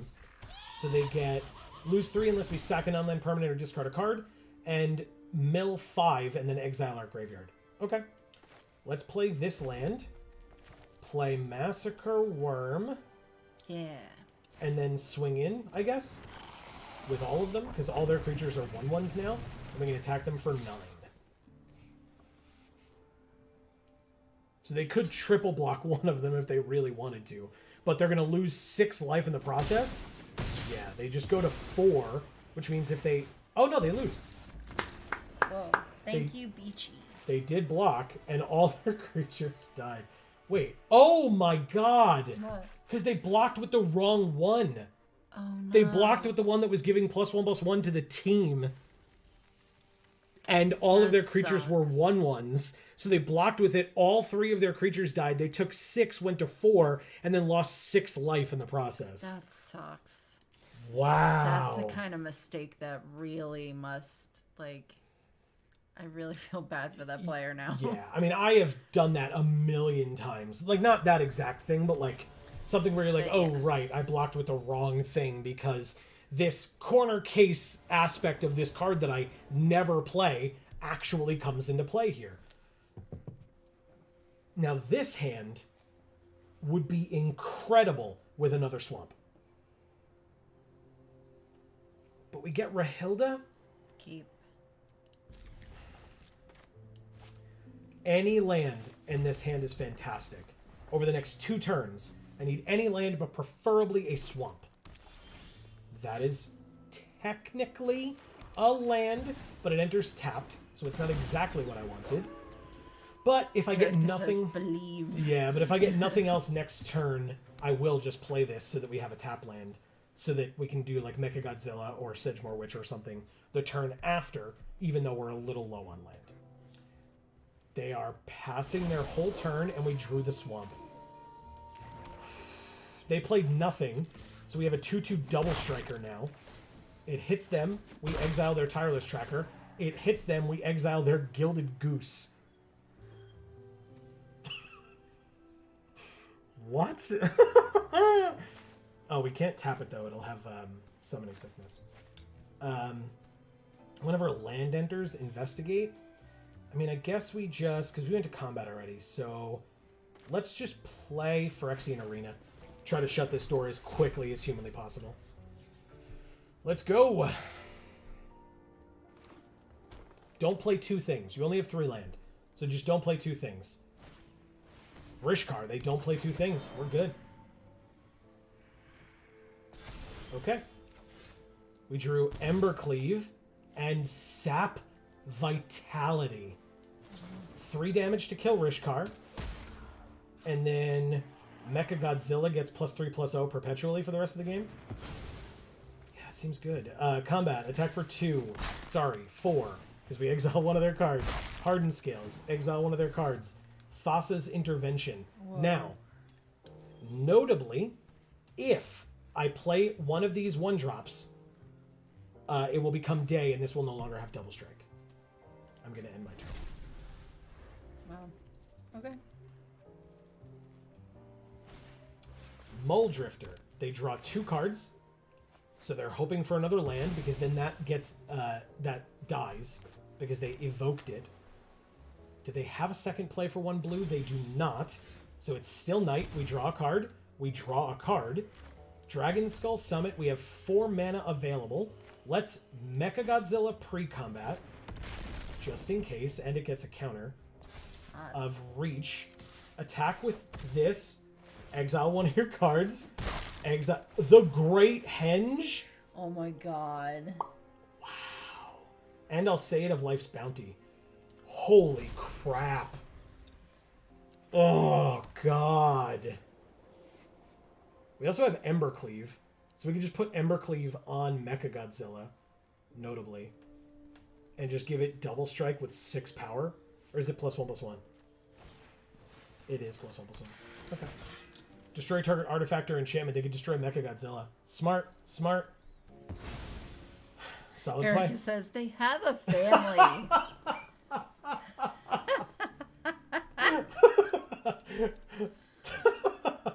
God, I love you so much, Erica. Ooh. They not only killed our creature, but played 2 spells. It's day. Nicely done. All right, let's play this land. And I mean, they let us do it, right? I don't need to exert it. I just attack you for 4 and you're dead next turn. Okay, go. Okay. Elder Gargaroth. Hey, look, a decent blocker. Too bad we've got, like, a very good removal spell for it right here. Good game. Concession? Yes. I was like, I'll attack, but... Thank you, Malachite, or Malachite, which is an actual thing. Very pretty green stone. Wow. Yeah, that was striking. that was a disgusting game of Magic. Holy crap. Oh my god. Tonight has been so weird. Remember when we were like, I don't know if I can keep this 2-land hand? Zimmer, 1985. 3 land, so we wouldn't be able to play this on turn 1. We would need another red by turn 5. This is weird. We don't have any creatures in hand except our 5-drop. It's tough. I think I'm going to keep it, though. Sure.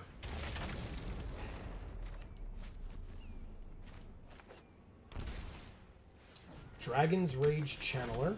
Ooh, look what we drew. I've heard this card's good. What do you think? All right, whenever they cast a non-creature spell, Surveil 1, as long as there are 4 more card types among cards in their graveyard, it gets +2/+0, has flying, and attacks each combat if able. The art on that card is fucking sick. Search for Azcanta? No. Oh, the Dragon's Rage Channel. Yeah. Okay. I mean, the search for Azcanta is too. Yeah, good point. Let's go ahead and... Do we just sap Vitality and give power to Glorybringer? Be a little insane, but also it would work perfectly. So we kill the Channeler. We give it to Glorybringer because it's just inherent. This is an instant, so we can do that at any time. Let's go to combat, attack for 2, hit them, exile one of their cards again. Lulf. Oh my god. So we can play Lulf if we have 5 mana.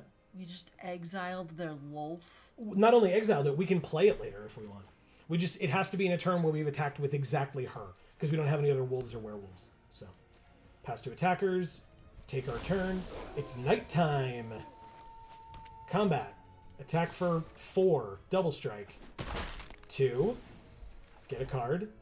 2, get a card. Good lord. Okay. Play all of them. I mean, I don't really want to.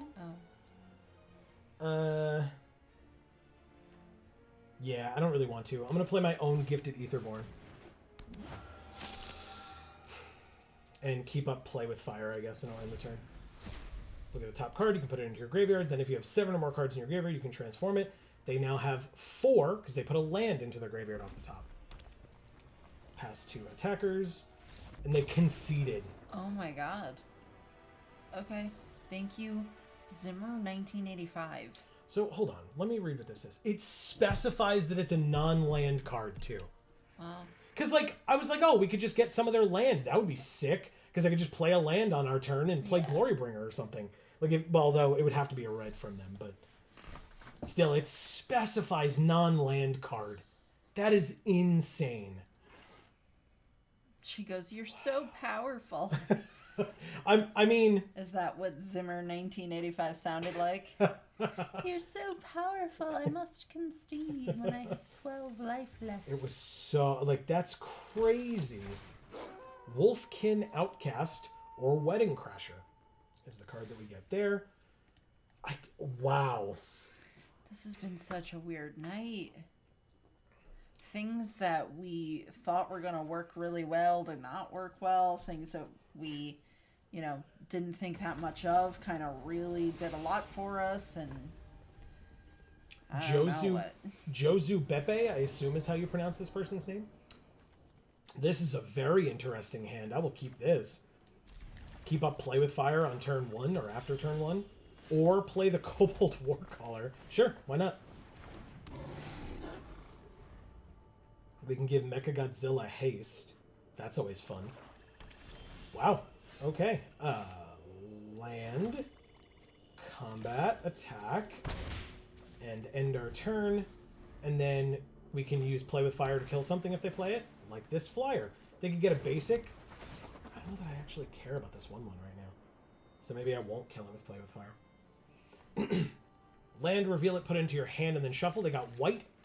They are at least 3 colors, which is very interesting. We'll take our turn. Give Mechagodzilla haste. Submit. Play this. Play Mechagodzilla. 3/3 haste and lifelink. And attack. They either take it or block. They're tapped out, so those are their only 2 options currently. They take it. Okay. Interesting. Alright. Don't have a removal spell for it. You don't need to kill it. It's a great card. But, you know, you don't need to be scared of it. It's fine. Ooh. Pay 3 life and kill the Sedgemoor Witch? Seems worth it to me, no? Play with fire? Yes, I'm sure. Pay 3 life. Resolves. Take the action. Kill it.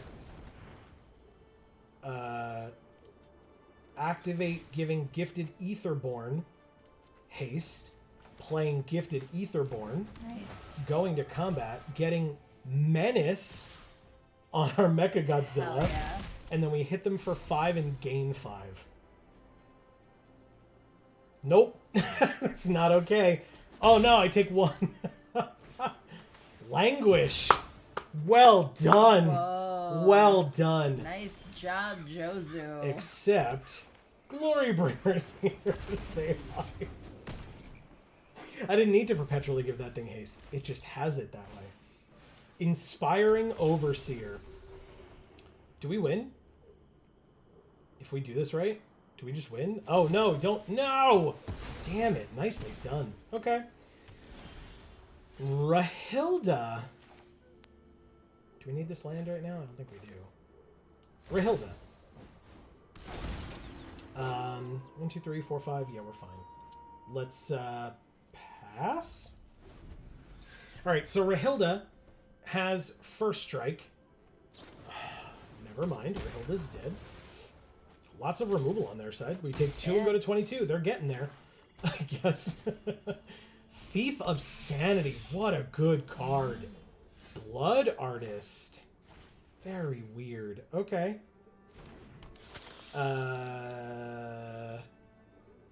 Play the land? Don't play the land? Geek for all hand land. You don't let me down. Pass. So what does this say? They just look at the top 3 cards of our library. They can take one of them, the rest into our graveyard. They may look at and cast that card for as long as it remains exiled. And they got 2 land. Okay. Professor Onyx is not ours, but they play Professor Onyx. We sack a creature. Wow. Massacre Worm. Which does kill both of their creatures. They lose 4 life. And they go to 1. Goodbye. That's insane. Oh, yeah, okay. Each opponent sacks a creature with the greatest power. Okay. So they could lose a... If they activate Liliana, they die. Oh, okay. If they play a spell, then they go to 3, and then they can activate Liliana. But if they activate Liliana first, they die. So they lose 1 life by activating her.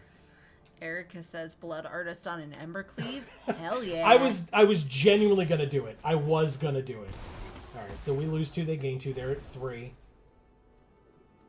And now they can activate her. Look at the top 3. 1 of them into your hand and the rest into the graveyard.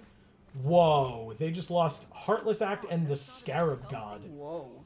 Fatal Push won't work here. Oh, they keep in their hand. No point. Yeah, I know.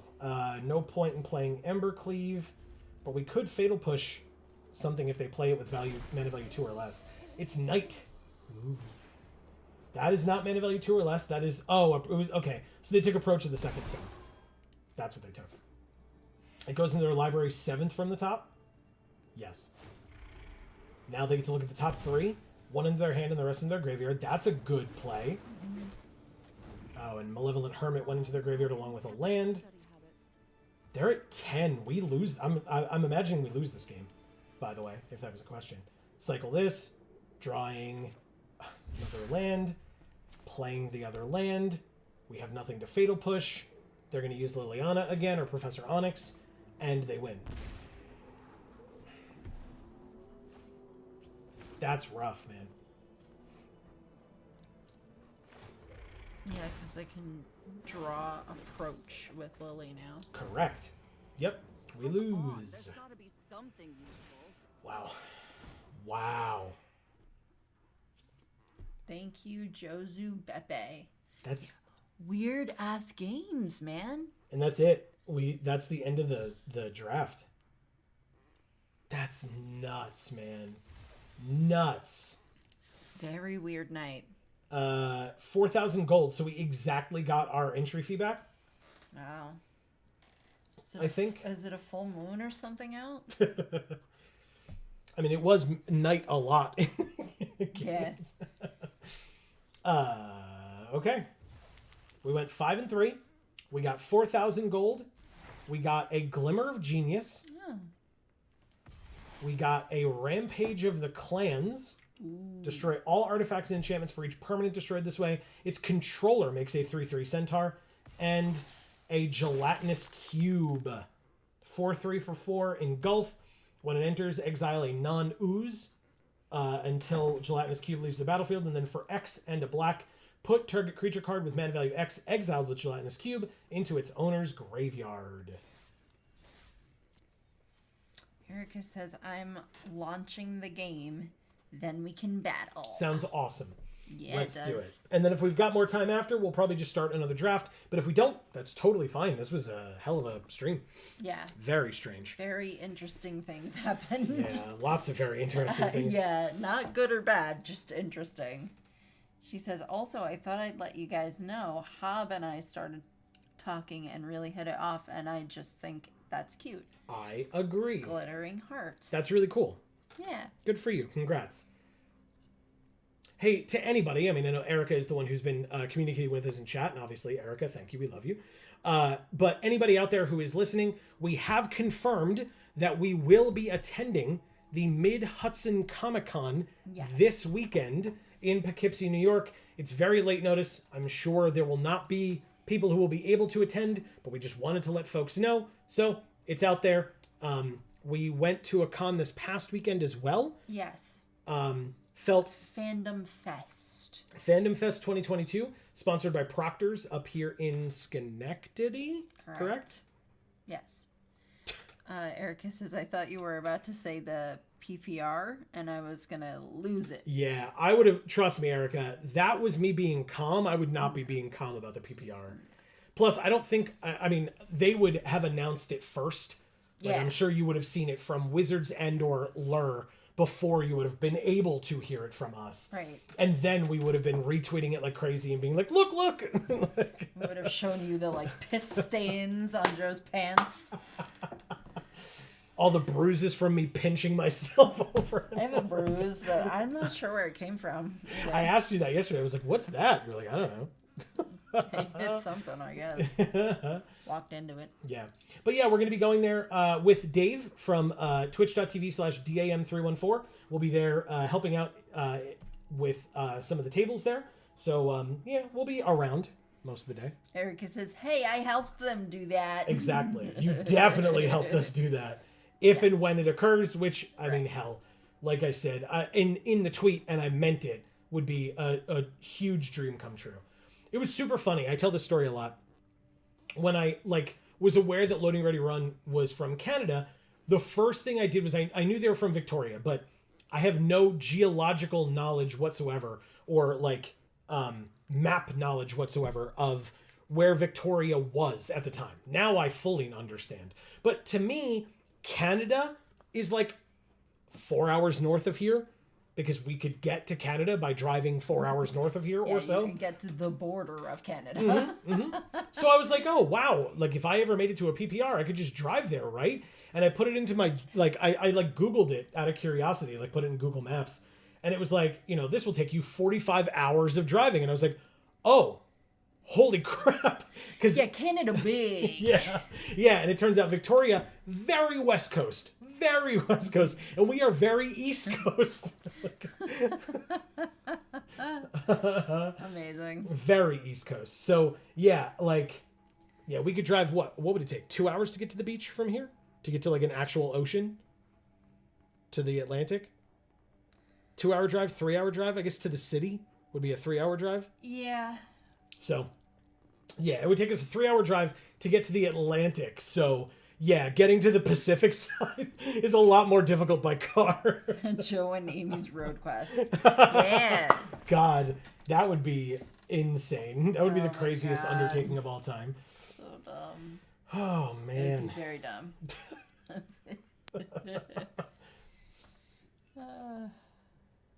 Road Quest was a great show. Incredible show. I don't know that I would attempt to replicate something of that degree. No, especially since I don't think they are interested yet in replicating something of that degree. Yeah.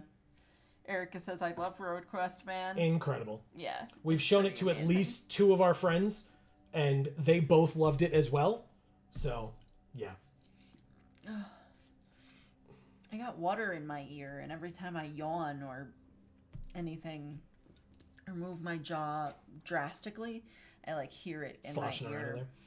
See, I got water coming out of my pores because it's hot as hell in here. Yeah. As always, that's nothing new for our streams these days where it's like, it's hot. Erica, are you having... Read what it says. Sorry, there was an update, but I'm logging in. Of course there was. No skin off my nose, man. Take your time, and I have no issues whatsoever waiting on that. We for folks who may be joining us late, we did an Arena Cube draft already. It was insane. We went 5-3. So we got 4,000 gold back, which was exactly our entry, and we got 3 cards. So we basically netted 3 cards and the experience of playing all those games for free.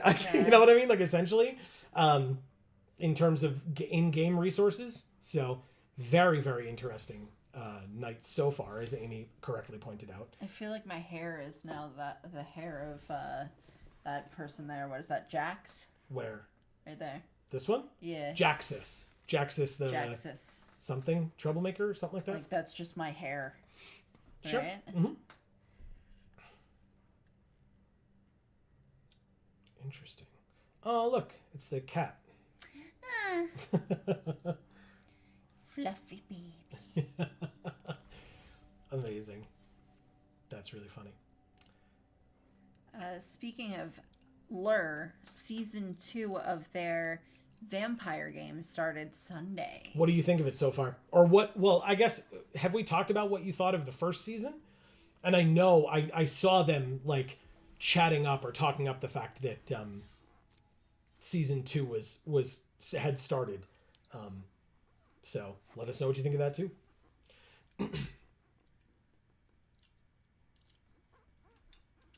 You're right. My chair is very squeaky. It's very weird. The first episode was a new session 0. So it was fun, but wasn't really an episode of game content. Yeah, session zeros are like super important, and I think they're interesting to watch when done, like when in conjunction with the start of the game, because then you get to see like where those characters come from and then how they play. I feel like if there's like a big break, sometimes the session 0 on its own can be boring. Right. Sometimes. Can be boring and or maybe a turnoff for people who are either so advanced that they don't care about watching session 0 or so new that they'll watch session 0 and then think, oh, this must be what it's like, and then decide that maybe they don't really like it. Okay. That's how I feel like Sure. it could go. Sure. Erica says, I enjoyed season 1 with a few large-ish asterisks. Okay. If you can let us know what those are after the game, before the game. I mean, now that you're challenging us, I assume after. Let's play Brawl! Oh, I'm ready. Select a deck. Well, we've only got new deck. What the hell is this? I don't know. Me neither. We've got our Winota deck. Against Tasha, not Taza. Taza's a very different card. Tasha, Unholy Archmage. This is a bad hand. Yes, this is a bad hand. Free mulligan, please. This is a much better hand. Yay. Wow, like infinitely better. 2, 3, 3, and 4. Or 2, 3, 4, and 4. But either way, keep. Temple. Scry. Put that on the...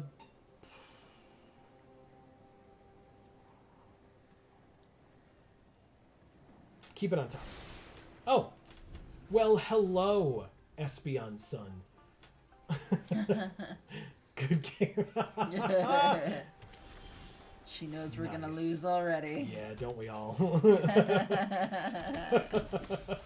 You have Heimdall. Your go.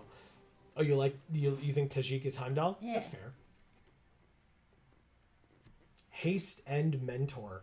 So yeah, if Thalia lives enough to be able to get an attack off, we can definitely do some damage. Ooh, it worked.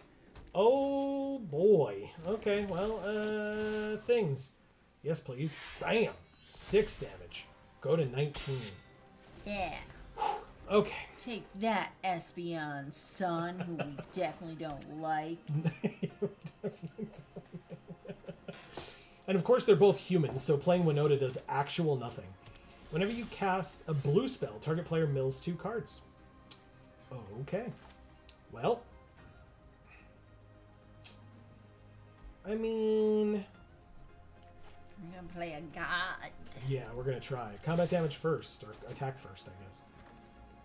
Yeah, that's fine. Hit. Play. Redain, God of the Worthy. So now, if she had a spell with mana value 4 or greater, it costs 2 more. So she won't be able to play it this turn. I'm sure she has many unworthy followers as well. Don't do it. Don't kill her. Don't do it. I'm just kidding. Because in your own way, everyone's worthy. Why are these... Oh. At the beginning of her end step, draw a card if your library has more cards in it than target opponent's library. Otherwise, each opponent mills 5 cards. Good lord. 2 damage to any target and you gain 2 life. Interesting. Combat. Here and here. This is an instant, right? Good. Let's do it. If she blocks Thalia, I get to Sacred Fire and let John Irenicus the Exile die. He's already exiled. That's not enough for you. No. He's gotta be dead as well. Correct. He's gotta be. Rude. Yes, it is. That's what I'm about. Being rude. Well, exiles during the Middle Ages frequently did die because they just were cast out of civilization, basically. Yep. And when they didn't know how to fend for themselves well enough, they died a lot of times. Yeah.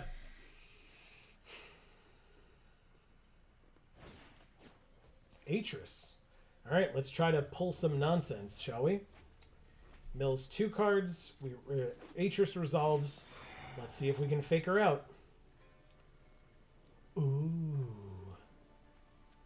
Or if they tried to return, they were murdered. So, also dead. Guess I just go like this. It's got to be it, right? Yeah, it's got to be it. Either take 2 land or the other card. She chooses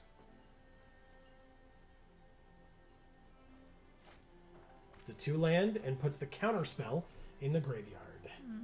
Counter target activated ability, triggered ability, or legendary spell. Passing, not attacking for 3. I'd be surprised, but I mean, you know. Draw a card if your library has more cards in it. Otherwise, each opponent mills 5.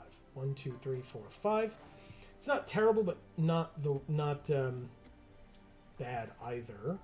And just do this. I don't think it's worth it, is it? Take our turn. Draw a land. That's cool. Ooh, we could play this. Interesting. Could also just do this. Let's try it. Why not? Attack just here. Whiff. Because of course we do. Nice. Whiffing with Winota is just what we love to do around here. Oops, yeah. Oops, indeed. That's funny as hell. Yep. It would be if it wasn't so damn sad. That's funny. Okay.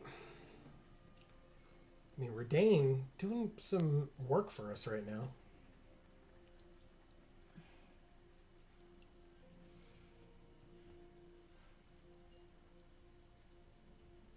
Thankfully, we're nowhere near being milled out. We have 78 cards left in our library. Because between John Irenicus and the Drowned Secrets, there's a possibility of milling us for 7 cards per turn. But, you know. Ooh. Stealing it? Yeah. She steals Redain. Legit. And mills Replicating Ring and a land. And then she draws a card. We draw, or we draw this. Play this. Very good. And then pass, I think.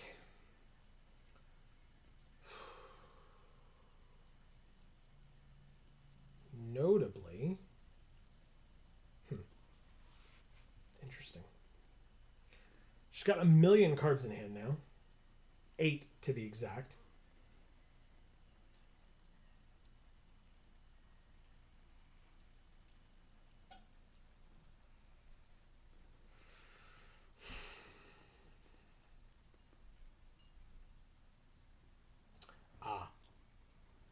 That's what... Okay. I was wondering why they were glowing. They're like power and toughness, but it's because of Tajik. Prevent all non-combat damage that will be dealt to other creatures you control. It seems to be irrelevant based on Erica's board, but like they wouldn't be able to burn... Our opponents can't burn our creatures. This is probably quite a tough spot. So, you know, her taking the time to think here makes perfect sense and is totally fine with me. Me, I just throw random crap out and I'm like, these are good cards, right? Go. Yeah, that's how we do. Oh, actually, interesting. Sorry. God, I hate that. Don't make me do that. I hate that. I was waiting for you to see I it. know. I hate leaving people hanging. I hate it. I'm so sorry. It's okay. I don't mind that much. I love my sleeves. Yeah, they're very cool. He looks like Cable from the X-Men. I don't know if that's on purpose or not. I'm sure it is. From the 90s X-Men cartoon. Compulsive Research. Draw 3. And then discard 2 unless she discards a land. Got Arcane Signet and a land. Okay. Oh, the ear thing. It's happening. I'm so sorry. Alright, so... Discarding 2 cards that weren't land. Krydle and Syndicate Infiltrator.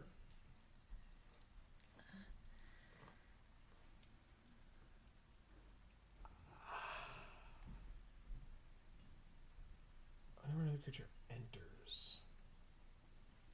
Okay. Well.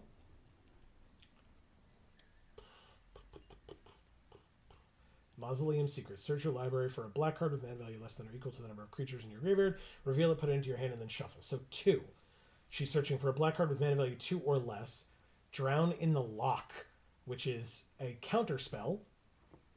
But she is out of land.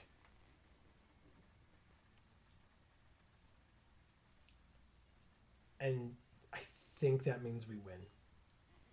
And I feel badly about it, but it's true. Haktos comes in, 6 power, and kills her. Thank you, Espian's son. We love you. Thanks, Erica. Oh, that Haktos, man. So do you understand what happened there? At least at the end, just that 6 damage there. So we didn't attack with Haktos. Terror of the Peaks says whenever another creature enters the battlefield under your control, Terror of the Peaks deals damage equal to that creature's power to any target. She was at exactly 6, and Haktos had 6 power. He didn't even have to hack her. Correct.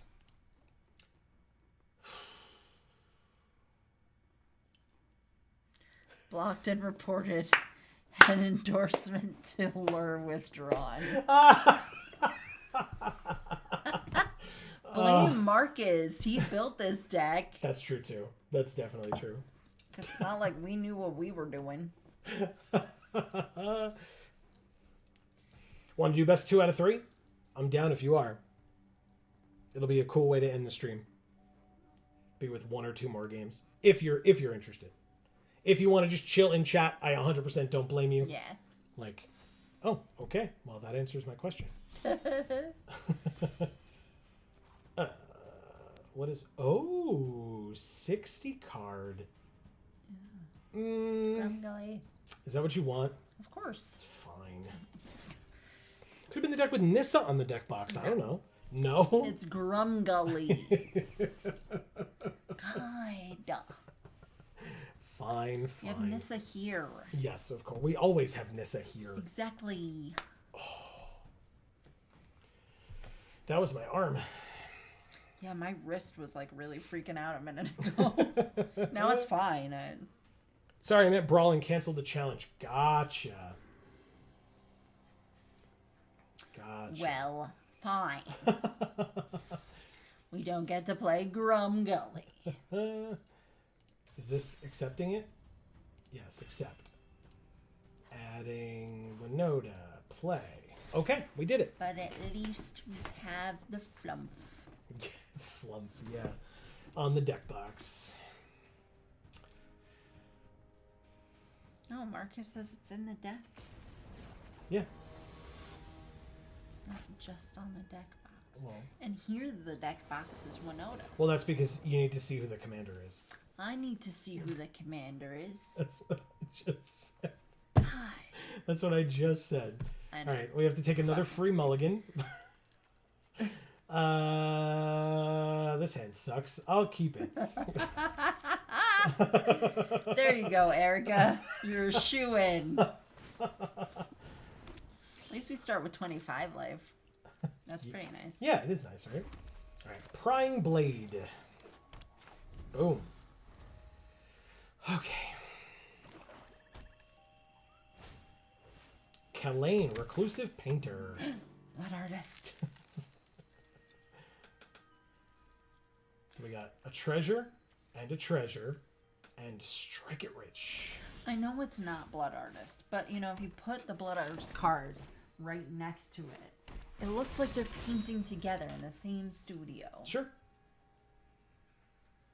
Just many, many years apart. That's all. No. No. I'm just wrong. Sorry, you're wrong. Why are they years apart? Because one art is like old style art and one art is very new style art. No, it's not. Oh god, are we screwed here? Don't do it, Erica. No, Captain Lannery Storm. Oh god. Okay, that's bad.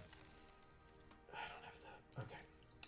No blocks. I take 5. God damn it.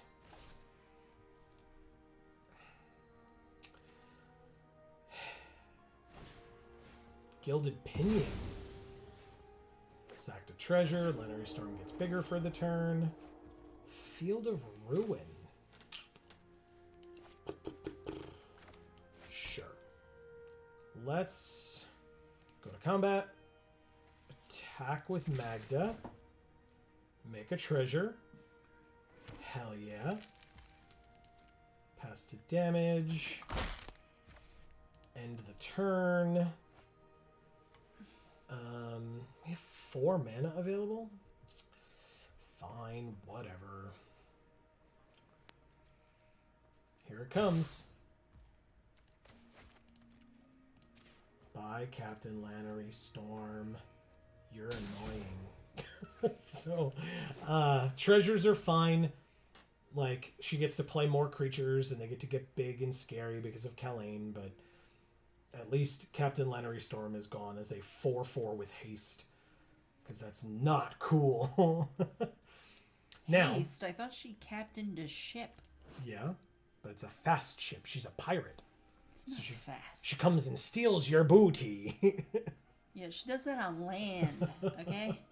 It's not okay. Or when somebody, like, storms her ship or she storms somebody else's ship. Well, she is Captain Lannery Storm, so yeah, I guess. Haha. I didn't even hear it.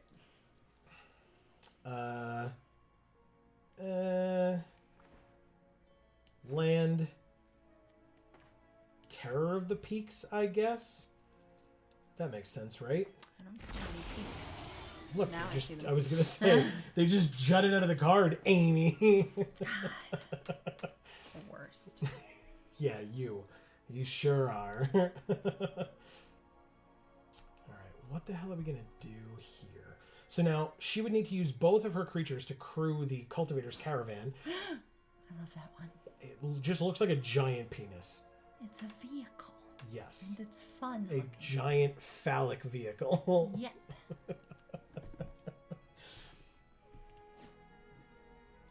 It even has a urethra. Actually. Yes. Yeah, it's got the like slit in the front. Yeah. Yeah, it's real weird. It's not okay. Think of the children, wizards. The children. They have penises too. Not all of them. Some of them do. Each opponent must attack you or a planeswalker you control with at least one creature each combat if able. At the beginning of your end step, make a treasure. Okay. Interesting. We drew. Oh! Gross. Wow. I mean, we could just do this or this, right? We could just do this. And then attack there, and then do that, and all that other fun stuff. Yeah, onboard tricks. Play Winota. What does the Wily Goblin do? They just make a treasure, so we kill Kalane. Then we go to combat. Attack with Terror. Get a human. It's Adeline? Gross. Whoa.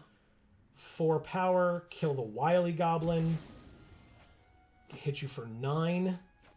Disgusting. Disgusting. That's uncool what we just did. I don't feel like very good about it. I mean, like it was, you know, it's fun, but like when you know the person, it's not as fun. I won't lie. Okay.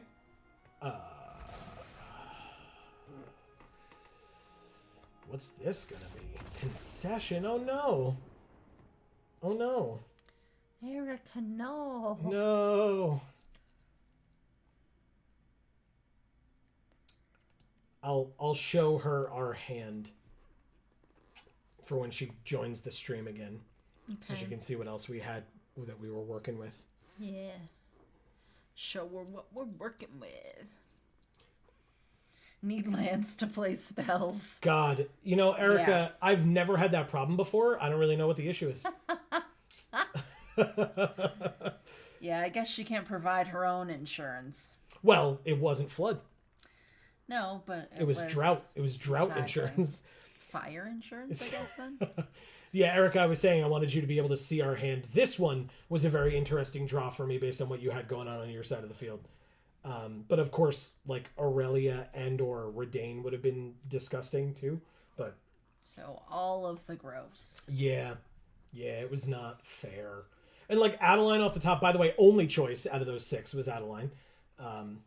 But I mean, it was a very good choice. So yeah, you're more than welcome to challenge again, or you can call it quits at any point. Let us know. Yeah. Whatever you prefer. I am down for whatever. It's like just after 10, so you know it's not too long past our bedtimes.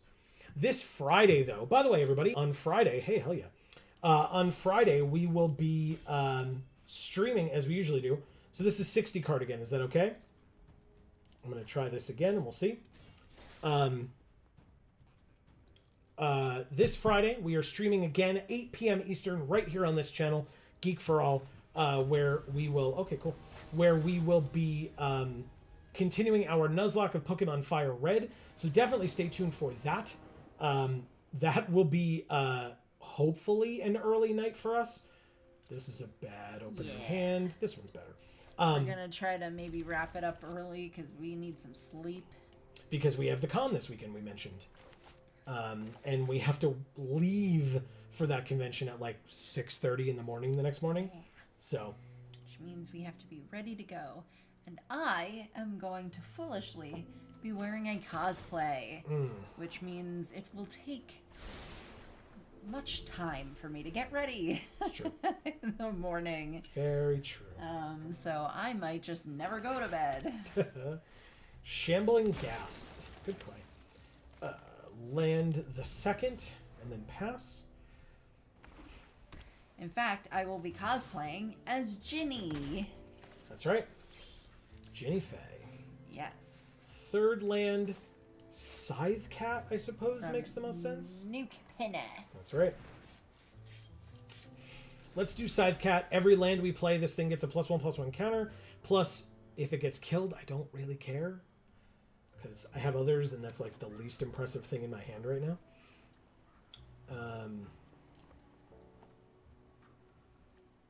But yeah, next turn I'd love to do land, Avenger, and then, counter on the Scythe Cat. No blocks on the 1/1. Go to 18. Big old 18. Wedding Announcement. Good card. At the beginning of their end step, put an invitation counter on it. If you attacked with 2 or more creatures this turn, which she did not, draw a card. Otherwise, make a 1/1 human. Then if it has 3 or more invitation counters on it, transform it. We're going to play this, which gives it a counter. We're going to play this, which is the Leafkin Avenger. We're going to attack with our Trampler, 3 power. Presumably no blocks, but, I don't judge. 17. So we have this 4/3, which we could block with very readily on either of these creatures. Wedding Announcement again. Wow, damn. Okay. Ouch, she's getting hit up with lots of invitations to weddings. Or she's putting out all those invitations to the weddings. Oh, okay. Well, then she's got a lot more to go. 3 for Warden of the Chained, 2 for Nessian Hornbeetle.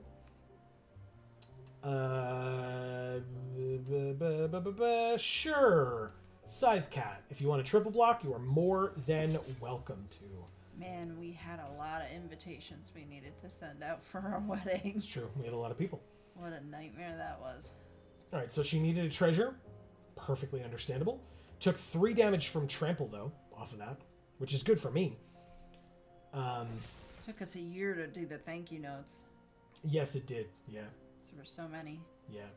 And a couple of people passed away. 2. 3? But it might have been as many as 3. Yeah.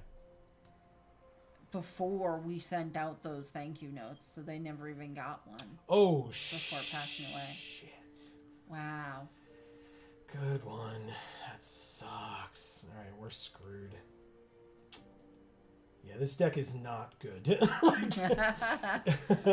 We lost to 1 board, like we lose to 1 board wipe. That's rough. Oh my god. 3rd Wedding Announcement. A lot of invitations, man. Yeah. I mean, this one, I guess. Take 4, go to 14. We're tied. But, drawing cards. I mean, I guess I play this. Feels bad. Pass. Can't even attack because we don't have another creature with power 4 or greater because they all died.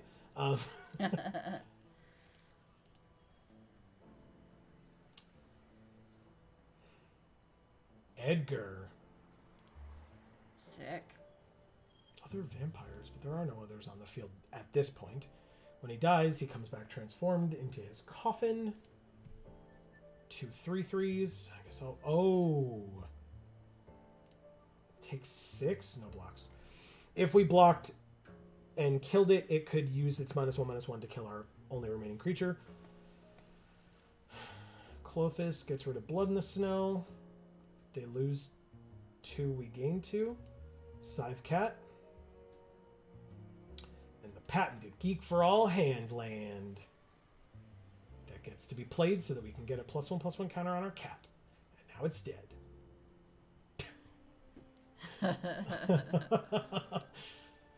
Erica, she made us reveal our handland. This is the worst. I can't believe you've done this to us, Espion son. We revealed our handland to you. We're dead? We're not dead if we chump. We go to 1? Yeah.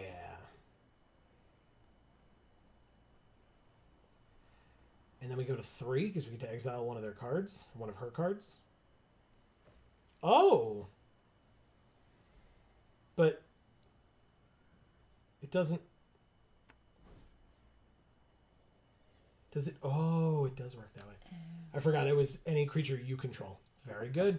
Good job. Thank you, Espion son. Yeah!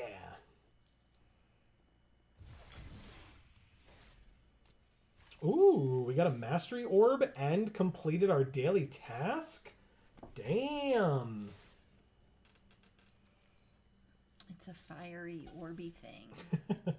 Yeah, we get to go to the mastery tree and basically get a... What are orbies?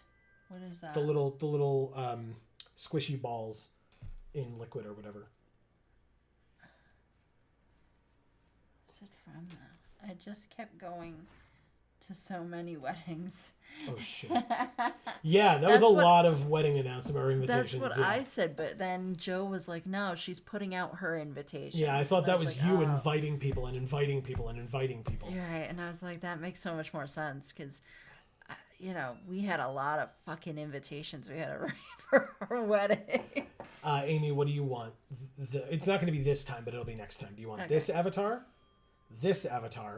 or this avatar? I guess this guy's cool. This guy? You don't want Lizelle? No. Okay. Do you like her? Of course, she's awesome. But yeah, I can do either the really swordsman or the dude. I mean, technically we could do this as well, but does any of these change your mind? The fire beetles? Oh, hell yes. Okay, so then yeah, we get the right guy. That's fine. Okay. The copulating beetles. Erica says, all right, y'all, I gotta go eat. Thanks for games. Thanks so much, Erica. Have a great week until we see you hopefully on Friday. Yes. As we always say, no expectations, but we do expect you to have a great week. So yes. Do your best, and then we would love to hear from you how that goes when we see you next. We love you. Go enjoy your food. Night. Yes. Be safe. What are you having to eat? If you haven't left yet. Yeah, let us know, and then I will do our closing while you're either typing or maybe, like Amy said, you've already gone. But either way. So yeah, that is going to be the end of this particular stream, folks. Thank you all so very much for being here. Amy, your job is going to be very easy tonight. I know. For once. Erica. You're the best. Done. That's right. Stopped at perfection. Dropped a mic. What that means, though, is if there were others of you that were watching, but you were lurking and you were not in chat, we appreciate you as well. It's not just Erica, although Erica's pretty great. Yeah. So, you know. But yeah, we appreciate you too. Don't ever hesitate to say hi in chat if you feel like it. But also, please don't ever feel pressured to do so. We would love to hear from you, but if you're not comfortable, we're not those people who are going to be like, well, why didn't you do it? No worries whatsoever. We appreciate you being here either way. But yeah, that is, as I said, that's going to be the end. I reminded you already, we'll be back on Friday for more at 8 p.m. Eastern. Don't forget to subscribe and ring that bell so that you will get notifications whenever, first of all, any of our videos come out, because we will have a new video out hopefully this Thursday for JAR, for the continuation of the reviews of the Dominaria United stories for Magic the Gathering. So stay tuned for that. And then obviously when we go live on Friday, you get a notification for that as well. And then obviously, please don't forget, down in the description box below, you will see the links to Video Games for All and Gluten Free for All, our other two channels. And you can check those out as well. We will have a new episode of Amy's playthrough of first time ever playing through Pokemon Sapphire. That new episode is up tomorrow. The third to last episode of Final Fantasy VII will be up on Wednesday. Amazing. On Video Games for All, so check that out. And then we'll remind you again on Friday, but on Sunday, we will have a new episode of Phoenix Wright Ace Attorney probably my favorite thumbnail we've done so far. So definitely stay tuned for that as well. But other than that, anything else that I forgot? I don't think so. I mean, I'll be coming out with another video for Gluten Free for All. Probably. Do you want to announce it? I don't know. When are we doing it? This Friday. This Friday. So before... okay. I wasn't sure if it was next Friday. Nope. This So Friday, there we go. during the day before the stream, the new Gluten Free for All video will be out. So don't forget to head on over to Gluten Free for All, sub, and ring that bell there as well.